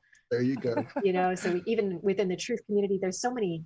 It's fascinating, right? When you look at when we went from a pandemic one day to a race war the next day, and you can see it's competing factions, and they're not comparing notes or worried about being consistent.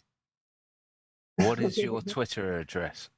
The Twitter. I didn't know you were on Twitter. Yeah, that'd be fun. We all cut our teeth, all on the panel. Yep.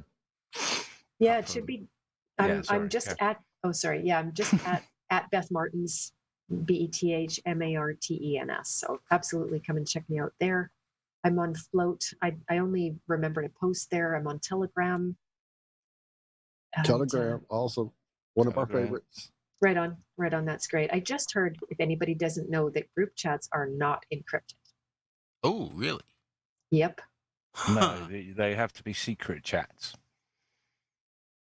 Right. Is that right? On Yeah. Telegram, you're talking Yeah, about. exactly. Yeah, Because that was the claim to fame there, that it was yeah, so no, it's private. But no, not true. not if you're in a group. No.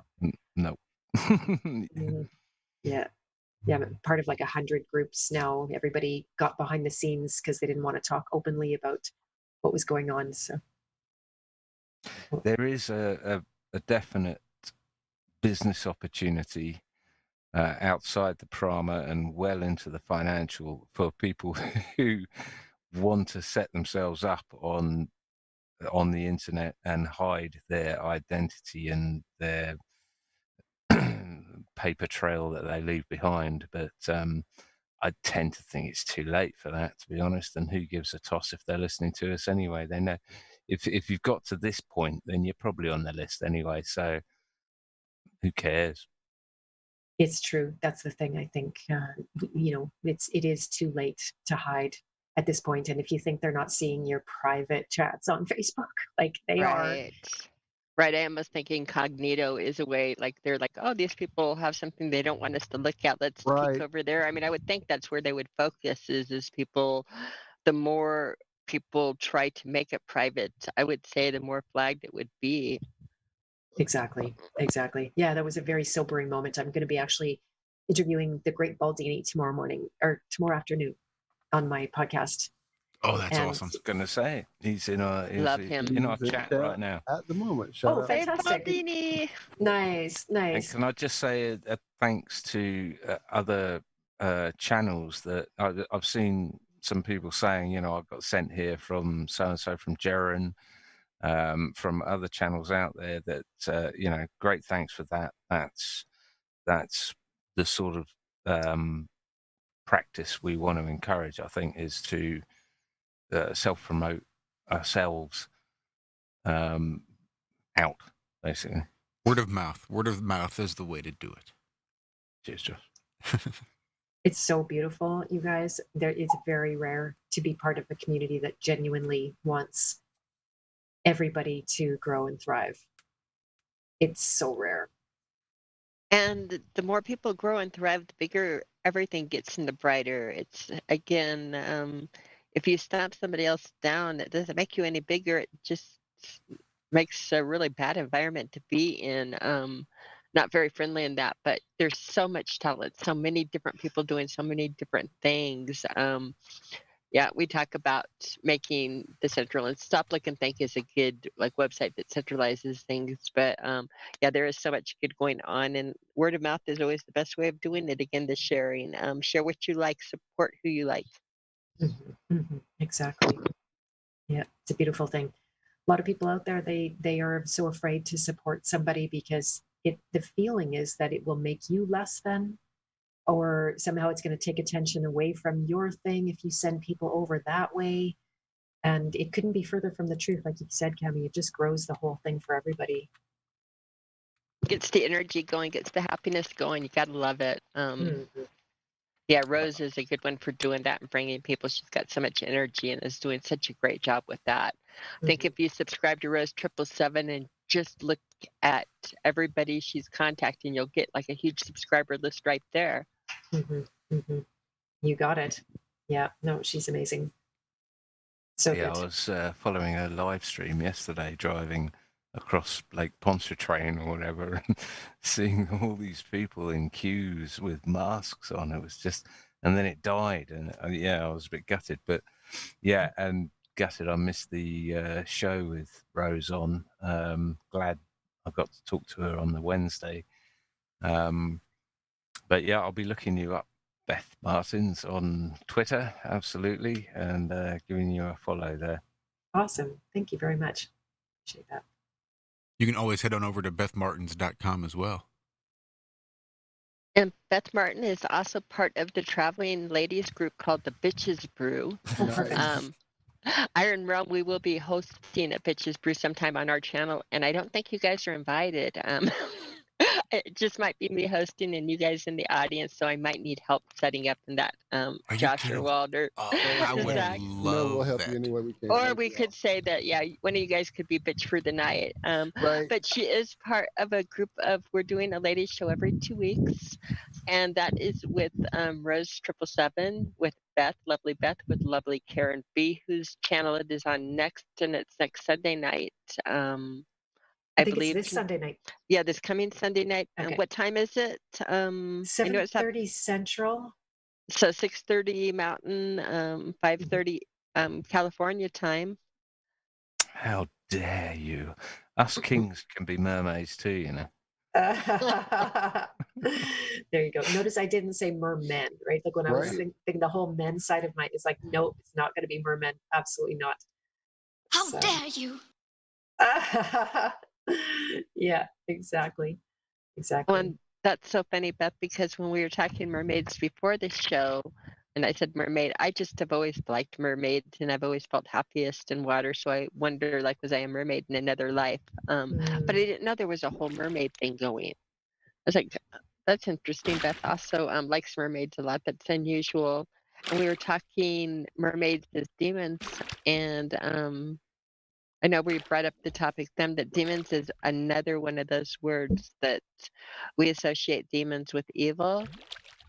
And demons throughout history, again, when you look at the word as it was written, was just a step between God, a step, a supernatural step above mankind, as far as, I don't know, it'd be a difference. In other words, somebody with supernatural beings, but it wasn't, they could use it for evil or they could use it for good. It was not, there was no inherent evil to the word demon when the word demon was first coined. I think that's interesting. I keep on looking at words, and words keep on turning out not to mean what, like, through our life, they've kind of implied that they do mean.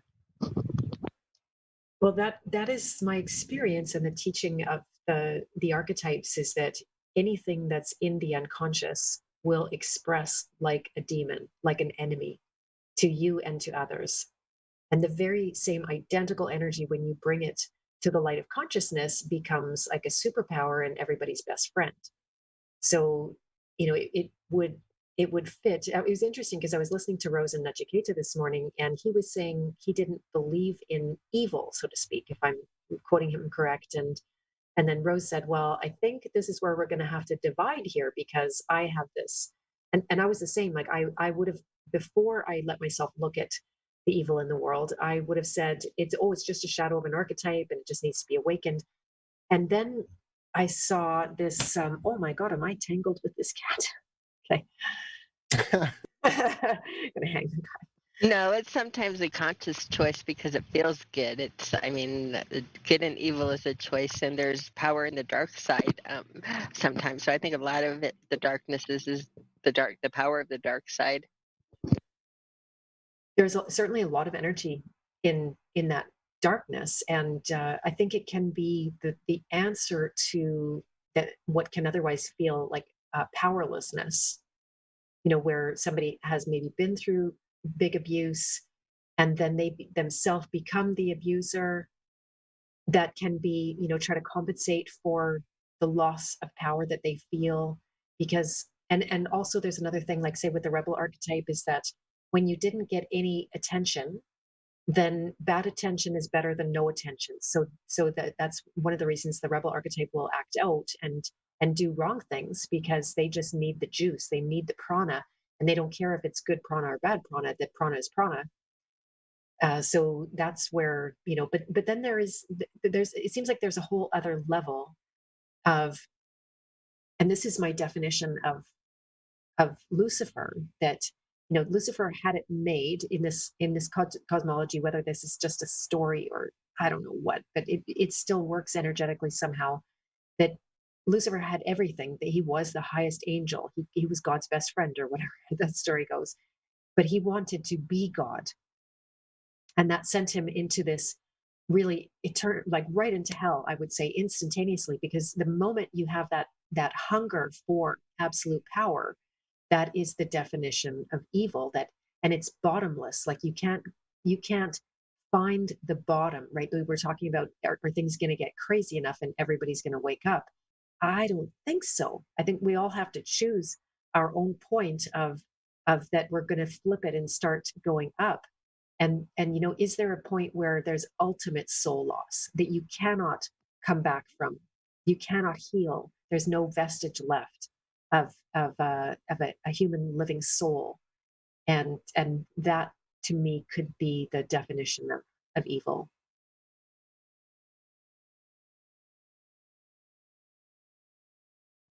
Sorry, we're just absorbing. I think you've got us all deep in thought on that one, Beth. Yeah.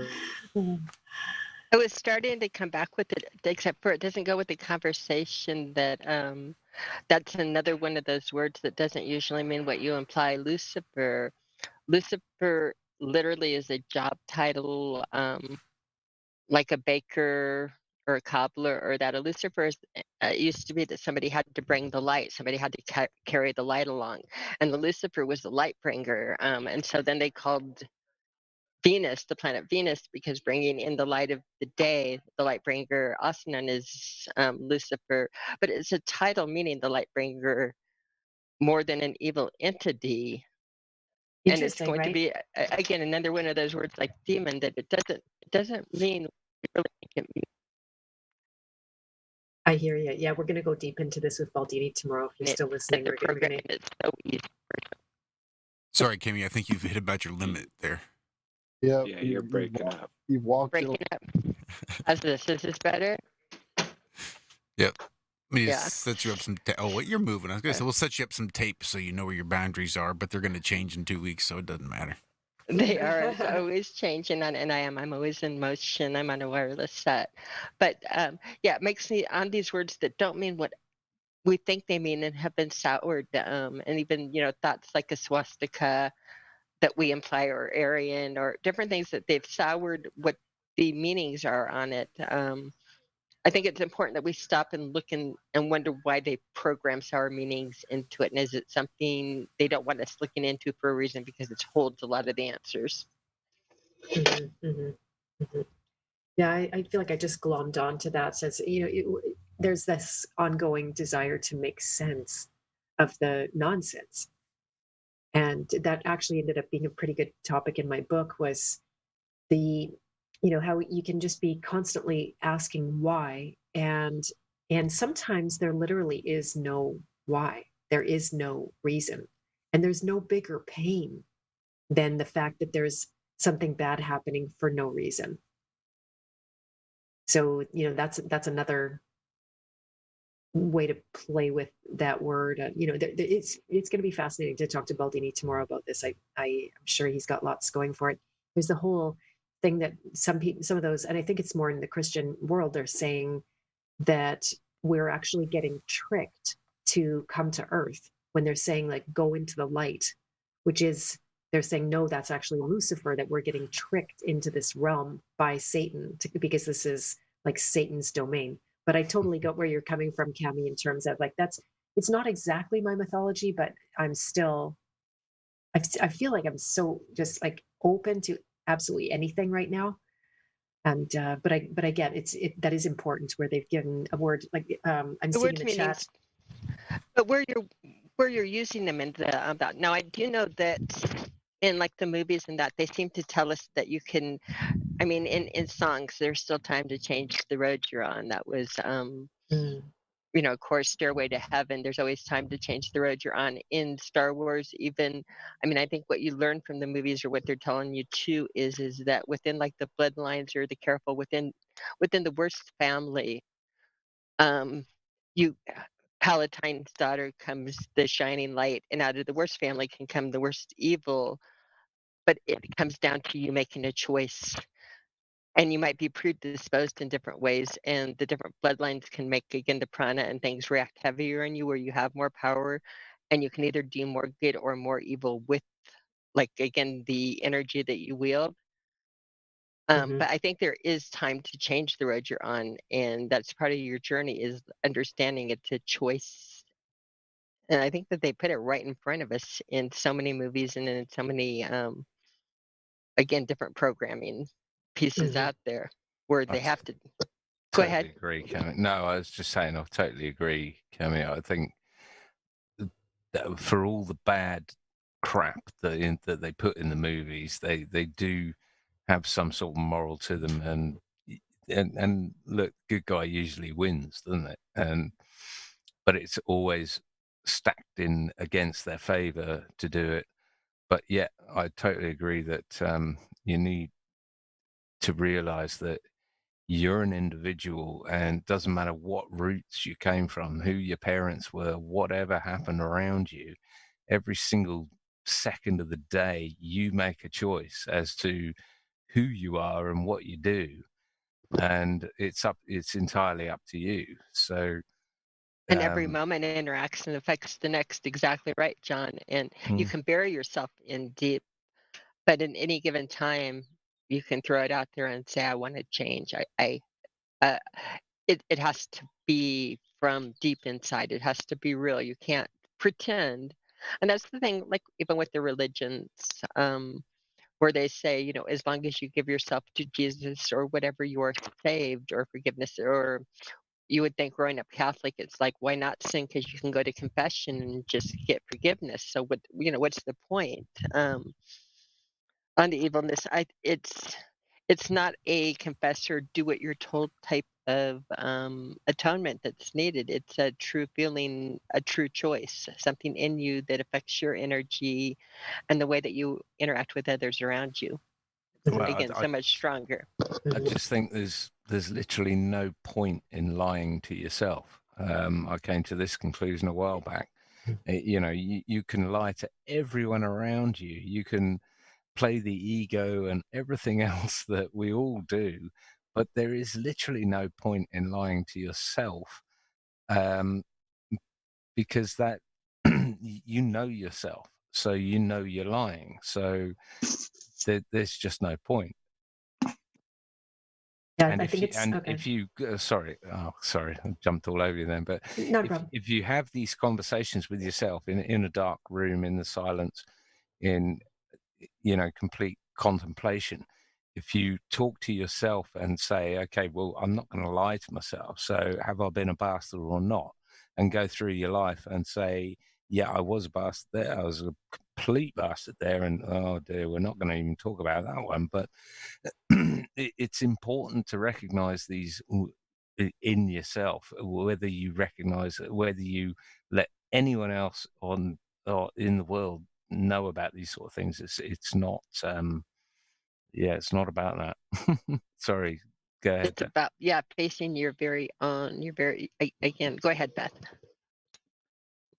Yeah, I want to respond to both of you actually. Just that I'll go for the second point first. That the it's fascinating. It's almost like this is by design. It has to be by design because it is, and it's that people see your demons or your shadows, or they see them, but you don't see them, and that's why you actually cannot awaken on your own. Mm-hmm. There is no true awakening in a vacuum. There's also no purpose in a vacuum. That your purpose is only how you are related to others, and without others' reflection, you cannot see yourself. It's the most humbling thing. Like when you awaken to some aspect of yourself, you look up and everybody's like, yeah, we saw that all along, and yay, she finally gets it, kind of thing, So it's beautiful. It's just very built-in humility that comes of it. That the self-discovery process. It's you can always see somebody else's shit. That's a no-brainer, like shooting fish in a pond. But to see your own, that's a real work. But that doesn't have to be done in front of those people that are pointing out your failures. You can sit there and lie to them and go, that's absolute nonsense, that's not me. But then you can go away and sit in your own little private quiet place and say, and then replay in your head what they said to you and what they see. And you can have a conversation with yourself without lying and go, yeah, she was right, yeah, and he was right too, and this, that, and the other. It's and I don't know. I've done this several times, but it was an enlightening experience. It lifted a lot of weight off my shoulders when I spoke to myself and didn't lie. I think people could do that a lot more. It would be good. It's a great intention to hold, that you actually want to know the truth. Again, this is the lover archetype, by the way, who's truth or bust. It's get to the bottom of it, whether it's about yourself or your world. Then that hunger is there. If I could also speak, when Cami, you were talking, that was very much the saboteur archetype. The light side, the enlightened side of that archetype is the choice that we have, being awake to that choice. Because for the most part, people are totally asleep to their choices. In fact, they default and they say to a politician or a doctor or a priest or someone, they say, like, here, please take my choice away from me. I'm a danger to myself and society. So please force me to wear a mask and force me to take a vaccine, and and don't even talk to me about natural health, because then I'd have to think it through and do some work and troubleshoot and make it be expensive and stuff. But that choice is like the ultimate. The saboteur is considered to be one of the I don't know, even considered, it's just by me to be considered like a pinnacle archetype. That if you only did work on one archetype, it's interesting. It's probably going to have to be a whole other book, because they didn't really make it. Those primary archetypes didn't make it into this book, but it's the one that it's that precipice that you walk through life, either blowing up every opportunity that comes your way, or walking gently in life so that your choices remain open to you. And the choice, that is if there's anything that every human being has, like you said, Cami, even the deepest and the darkest, possibly, that my theory about the complete soullessness might be wrong, that if that even that most evil dead soul person decides for themselves, maybe it's possible but not probable, it might be a way to look at it, but that choice is the difference. They could go from and I don't know, I believe hell is kind of something that we're always deep. I think we might be in hell now. I think we can do, and I'll have fun with you, because I think we have a physical realm that matches up with levels of hell and the region we're on, or Sheol, as you would call it, at different vibrational levels that used to be, again, you could traipse through more on an energy level on a physical grid, that, like, again, we're bound into a physical level and locked at one level thing. But I would love to do shows on where I think all of these realms, heaven, hell, I think that they're very, very real physical places, at least magnetically on our realm. At least, again, scientifically and magnetically, not on our realm, but if you go above and below in that. So that's a whole other show, and a whole other opening up and looking at things completely differently and throwing them up and re-putting them down. So fun. I love that.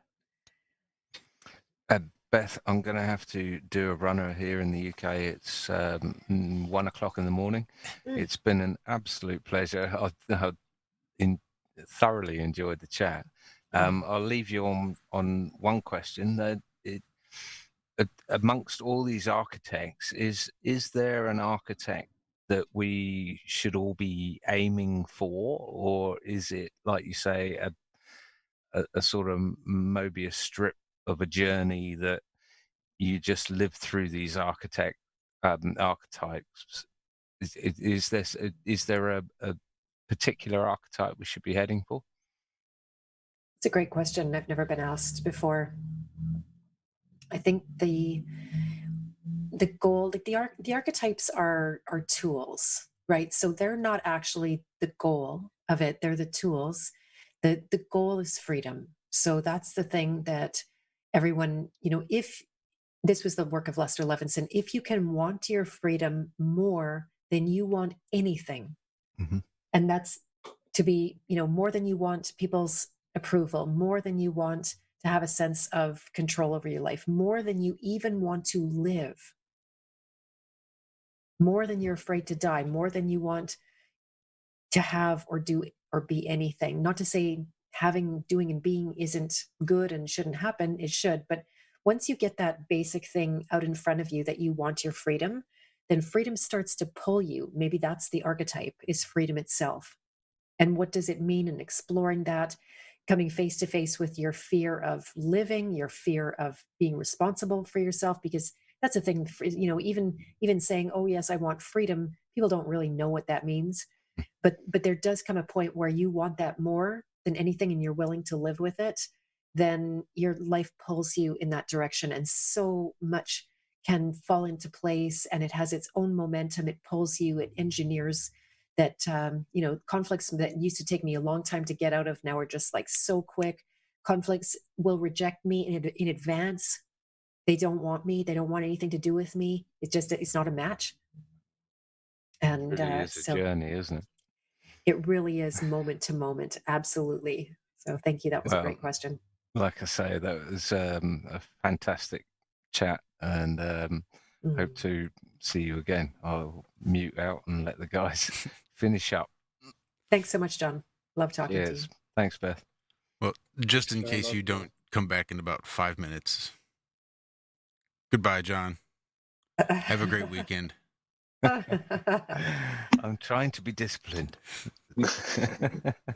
No, I'll see you. I'll see you shortly. Cheers. All right, love you, Dan. So every once in a while, the stars align when I'm at work, and I get a few minutes to hop on YouTube to see who's live and see what's going on. And James True was live, and I threw an earbud in and was listening. And I guess in the tedium of my work that I was involved in today, my mind was wandering. And I don't even remember what it was that he said. It got me thinking about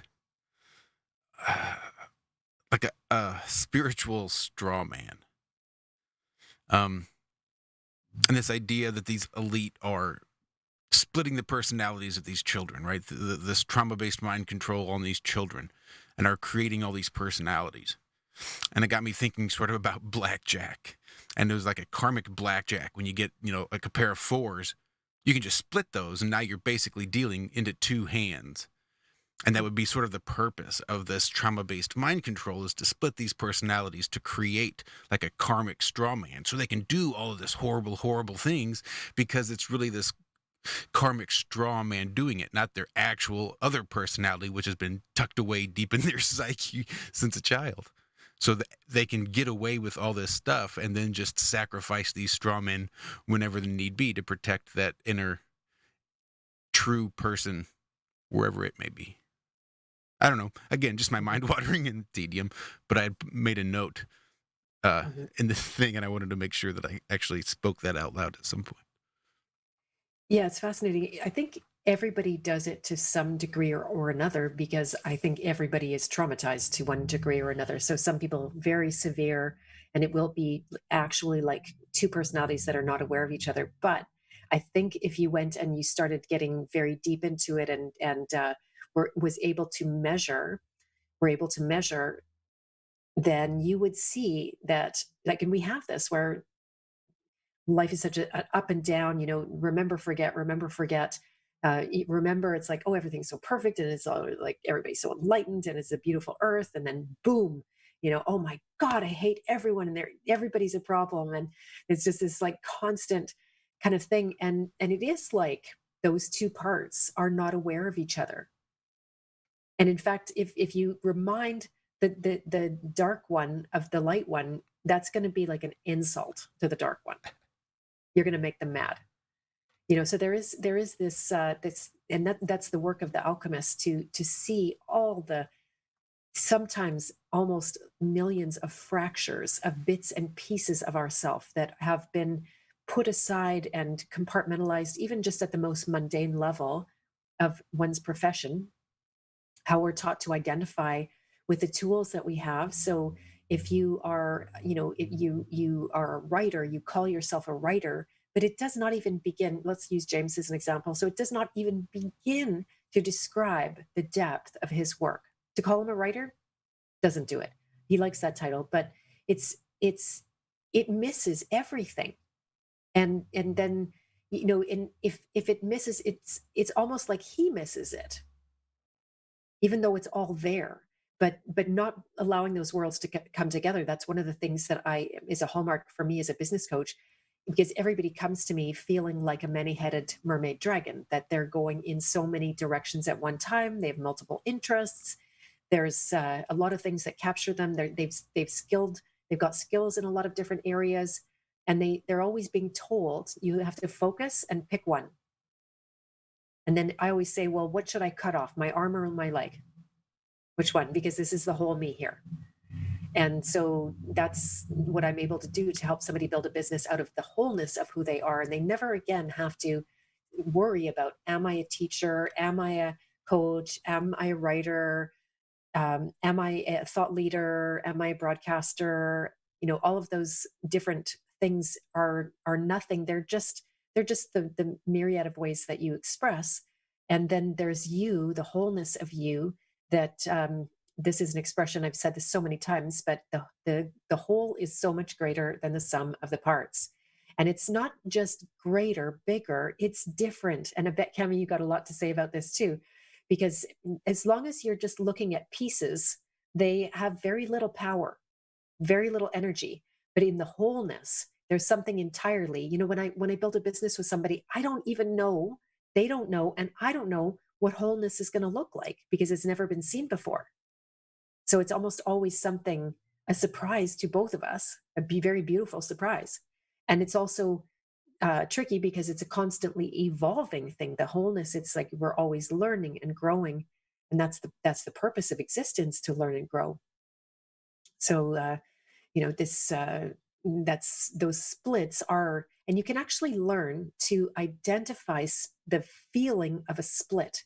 It's very abstract, but once you sense you've been through the split, and you can find that liminal place where you're crossing a barrier or a threshold, you can start to let go of the split itself.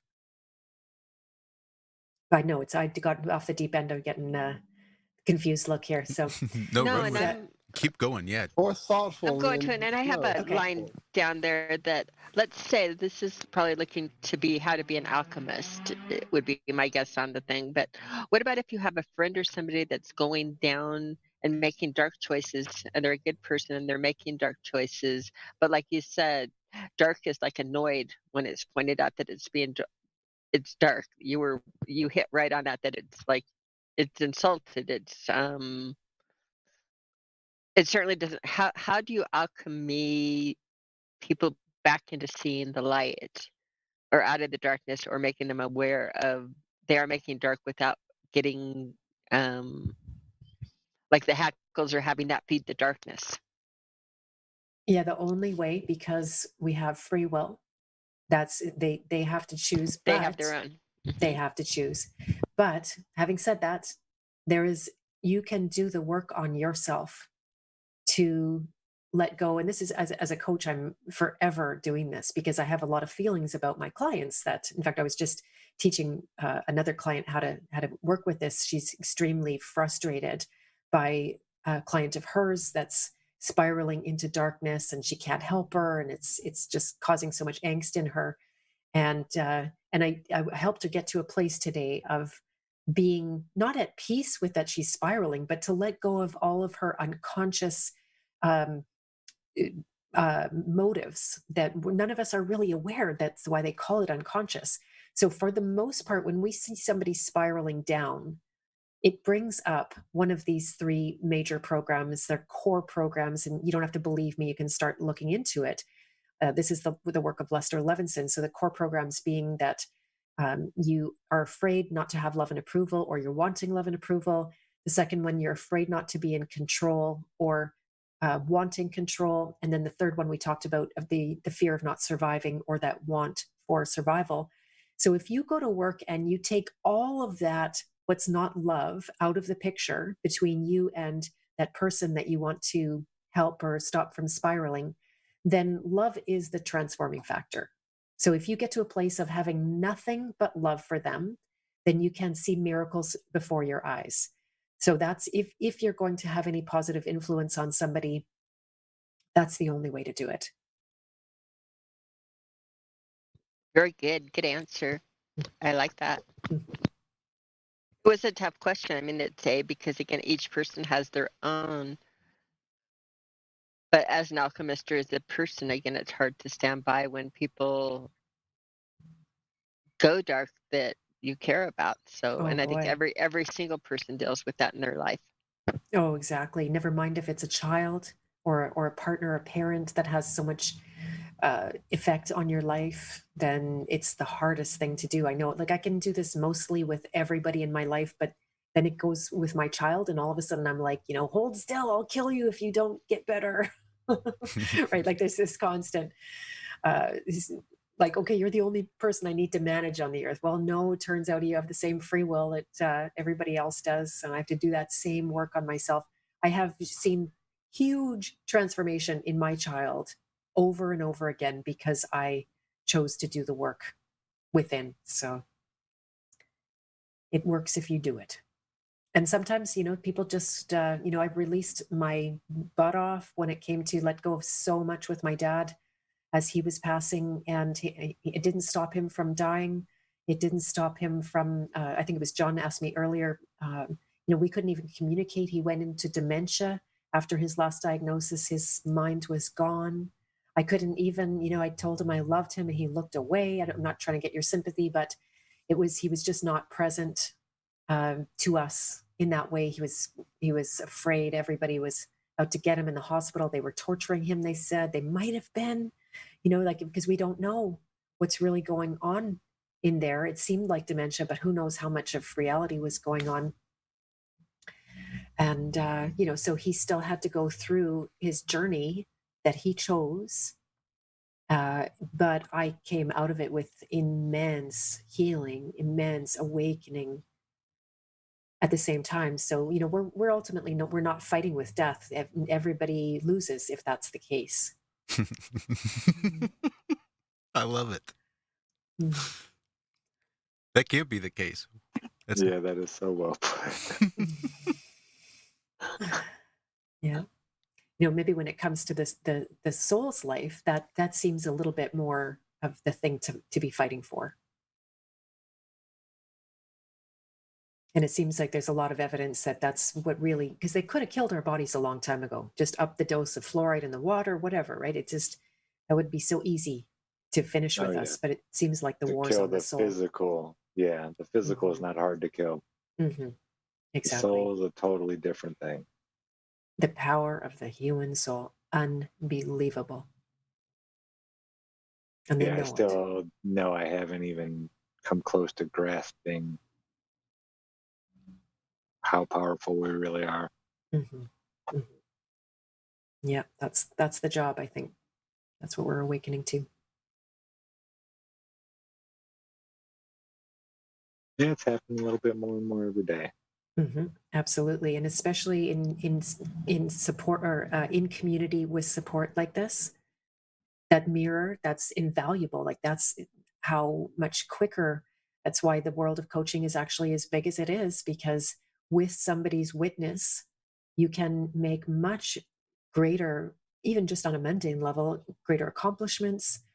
You can walk through firewalls. You can heal the hard stuff when somebody's holding your hand. I'm a firm believer in teaming up with these jobs. Like we just simply can't do it on our own. Yeah. I think by design. Mm-hmm. It wasn't meant to be a solo journey that way. Oops, I'm sorry, Cammie, go ahead. Oh, go ahead, please. That was just a That's quick. why they worked so hard to tear us apart and make us fight. And even within the truth community, how many layers of squabbling and crap that we all get wrapped up in. I mean, that fits right into the whole thing. If we could just stop that and get it right together, imagine what the hell we could do.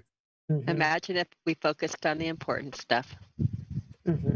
Mm-hmm. Exactly. Yep. Divide and conquer. It never gets. It's just boring. But it keeps working. It works, right? They've got it to a science. Damn sure they've got it. I'm pretty sure they're going to start a gender war. I feel that one coming. They got the health thing. They got the race thing. Yeah. They're brewing it hard as they can. Next level. Yeah. But we all have to remember, imagine what all we can do if we do everything we can and make people aware we can stop this. We can. I mean, this is where everything comes to that. You have to stop, listen, pay attention, heavy right now, and stand up. And again, say the decisions we make right now are going to affect everything going forward. And I don't think anybody would disagree with me when I said that we are like at that apex, at that deciding line right now with everything they're putting on it. They're asking us, like, what will we accept in our lives? Will we be happy little slaves? Is it okay to cool it down so they can have their perfect little elite world? Where it's lied to about everything. Again, the game is bigger than that. Zach has the game right with the game of souls and the way they're trying to destroy them, taking them off of this world, getting people to commit suicide, getting people to lower their vibration, be in despair, be in misery, be in fear, hopelessness, anger. All of the emotions that they're throwing at you are exactly what they're trying to do. And these are the decisions that you have to say, I'm going to be brave. I'm not, I'm going to find my joy, find my bliss, not give into the fear, and change the world. I don't like the Beautiful. world. I'm going to change it. You got it.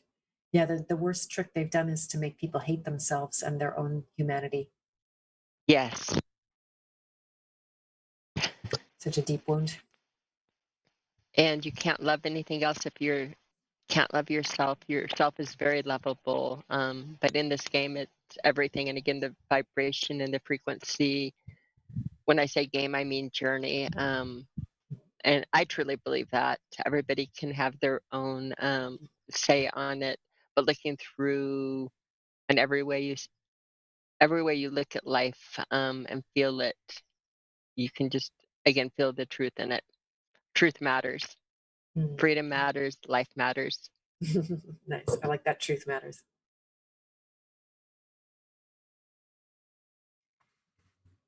Very well put, Amy. I dig that. Yeah, very wise. You guys are a smart bunch. Well, as long as we can make it seem that way. Yeah, it's super fun. It's been an excellent conversation. I guess we can go ahead and wrap it up. It's been a hell of a night. I know we could just go on all night and hang out because I love hanging out and talking to you, Beth. But yeah, definitely. Is there something we haven't touched on that you wanted to talk about, or is there something something coming up? I know you talked about you're going to have Great Baldini. What time is that going to happen? That's 4:30 Central Time tomorrow. Thank you for that. I know I'm interviewing Jerry Marzinski next week. And are you guys familiar with that logo centripetal these days on Twitter? He's not quite exactly in this movement, and yet it seems like he is now. So I'm going to be interviewing him next week as well. Awesome. And I am fascinated with him and his work and his comments and that. So I'm really excited about that interview. For people that want more information on holograms too, on her channel, she did interview me and we did go over how this guy could be a hologram naturally. So I'm going to throw that out too on her channel. Okay, nice. It might be a different person because this is a man, so they might just have similar names. Yeah. But yep, that's what I've got going on. I'm going to try to break into the US in a couple of weeks. There's a retreat happening, so I'm gonna storm the border. Careful, it's dangerous down here. Yeah, no, it was oh boy, when I heard I got an invitation to this retreat, I'm like, I'm going, you guys. I don't care if I have to swim or whatever it takes. So that's pretty exciting. I'm going to go through Ontario and do a few talks. If there's any of your listeners that are in Ontario, close to Toronto, I have to go through Toronto. There's about 4 or 5 little towns where there's beautiful truthers, and I'll give a couple of talks on my book. They're going to be free. It's going to be on the subject of how to become an uncontrollable soul. Nice. In the Toronto area, you have Scuba Dracula, who is a flat earth activist and goes out into parks and gathers people and holds meetups and that. And so we definitely would want to hit up that group of people there. There's quite the community in that area. So that's good to know. Fantastic. That's so good. Yeah, I think they're still at a 10-person. So I'm going to have to do a few little talks, and you can literally only get 10 people in a room at the same time. But that would totally love any introductions to more people in that area. I have a lot more friends in the US, to tell you the truth. It's Canada's a little slower, feels like, although one of you said Canada seems so enlightened, so that's good. That's good to know. Every day, getting to know more and more people. Well, just beware, like any good police state, the U.S. isn't too hard to get into. It's getting back out that may prove a bit more It's I was difficult. thinking the same thing. You John. think so, eh? Yeah, I know. it could I know. be. I want to be naive because I don't mind getting stuck there, but then I just need my kit. So Well, our buddy Salamo made it out, and that's only been what, a year ago, I guess, a little more than a year and a half ago, maybe. So, but things have changed a lot. But yeah, Yeah. our buddy, him and his family came down and visited me from Canada, like during Thanksgiving. Yeah, even 6 months ago would have been a different story. yeah, Indeed, I know. indeed. I know. Yeah, it's so bizarre. They actually are selling airline tickets. I looked online and they're super inexpensive. It was so Oh, yeah. perfect to fly into New York. But my agent said they're canceling so many flights because there's nobody on them, and it's not reliable, and they won't refund. They won't refund your money if they cancel your flight? No, What? no, you get a flight credit, but you don't Credit, know, like, right. is that For the is next that airline flight. going to go under, or Right. So it's too big a gamble. I'll drive down. Huh. Only take me 3 days to drive. So here's an interesting story you might appreciate. When I was 17 years old, not that I was a particularly troubled child, but I think more for the experience. My dad found this company called Outward Bound. And basically, it's kind of where they take the troubled teens and they go out into the wilderness and they teach them, life skills and confidence and things like that, and bring them back, 3 days later, 3 months later, depending on whatever course you buy. I guess they call it a school, technically. For sure. So when I was 17, I spent 28 days up in Manitoba, Canada.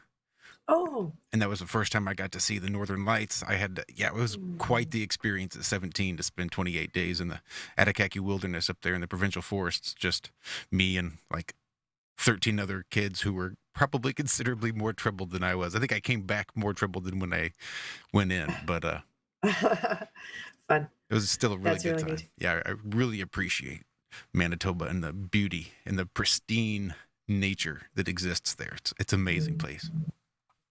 That's amazing. I haven't seen most of it, to tell you the truth. Most of my travels, I end up going either sideways or south. I haven't been north in my own province very far at all. So I'm That's interested. the beauty about those provincial forests is they're huge. I mean, there's just huge swaths of land. So the likelihood that the places I was stepping, say 90% of it, had likely never been tread upon by human feet before, at least not in thousands of years or whatever it is. Who knows what the history is at this point, but it was just absolutely pristine. Loved it. Amazing. Very good. Well, I don't think I've got anything else. John, you got anything else? No, I didn't think so. It was worth a You shot. almost got it.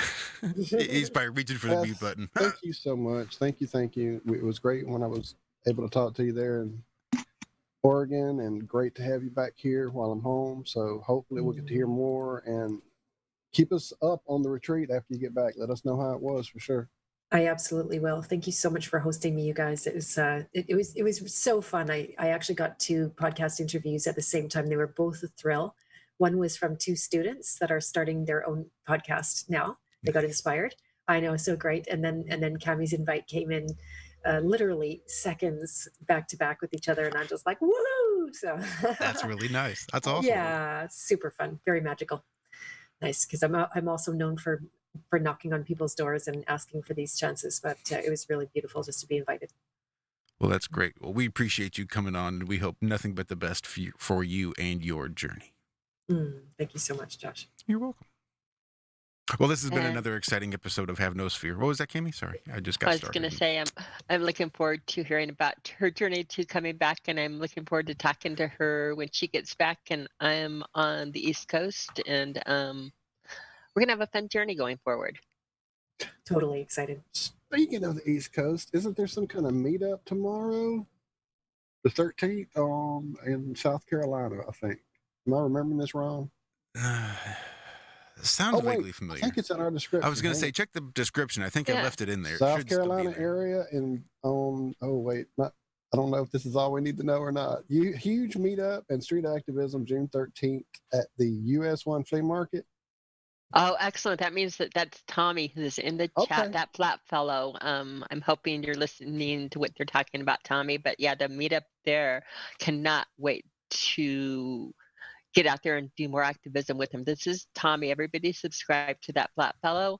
He does the flea markets and the different things. He's got a whole board set up of like iPads where, again, he can answer or show anything just with a smile in a laid back, comfortable atmosphere. I love his style. And I'm looking forward to hopefully doing the meetups and more of the activism with them. It doesn't get better than that. So you go that flat fellow, Tommy, and I wish I could be at the meetup. But yeah, meetup, you say tomorrow, 9 a.m. to 3 p.m.? It is indeed. That's what it's saying in the chat. We're there in spirit and in love, Tommy. So you guys have a great time, and that's great that you're putting that up there. I think tomorrow is also Anti-Bill Gates Day. Nice. Yeah. A good talking point while you guys are out there, Tommy. Yeah, they expose Bill Gates Day or something like that. Oh, I like that flat fellow day better, or meet up in South Carolina, or however you want to write it. But yep, I think that's the one I'm going to celebrate. Wait, Bill who? Yeah. Kill who? Walter, you got anything? That's about it for me, guys. Thank you all again. Beth, love you. Thank you so much. I appreciate the heck out of it. Yeah. Take care and keep us up to date with what's going on. Certainly will. And the door is always open. You can definitely come knocking. You don't have to wait for the invite. Okay. This was fun, though. Just wander on in. Your family now. You can just wander on in any old time. Aww. Exactly. Aww. Okay, thank you so much. I'm honored. And I will talk to you on Sunday, Beth. Look forward to it, Cami. That's awesome. Bitches Okay, Brew, everybody. Here we come. Bitches Brew, Karen B's channel, Sunday night. Sounds like a plan. Sunday night, be there or be 8 inches per mile squared. Anyway, this has been Have No Sphere. It's been an excellent Friday. Ours started off at way early this morning, as they do on Fridays. So rest assured, we are going to go relax. Savage. Oh, killed it. There he is.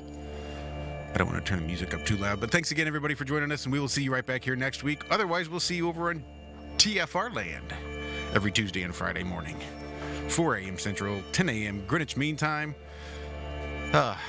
Remember, be good, be well, and we'll see you next week. Bye-bye.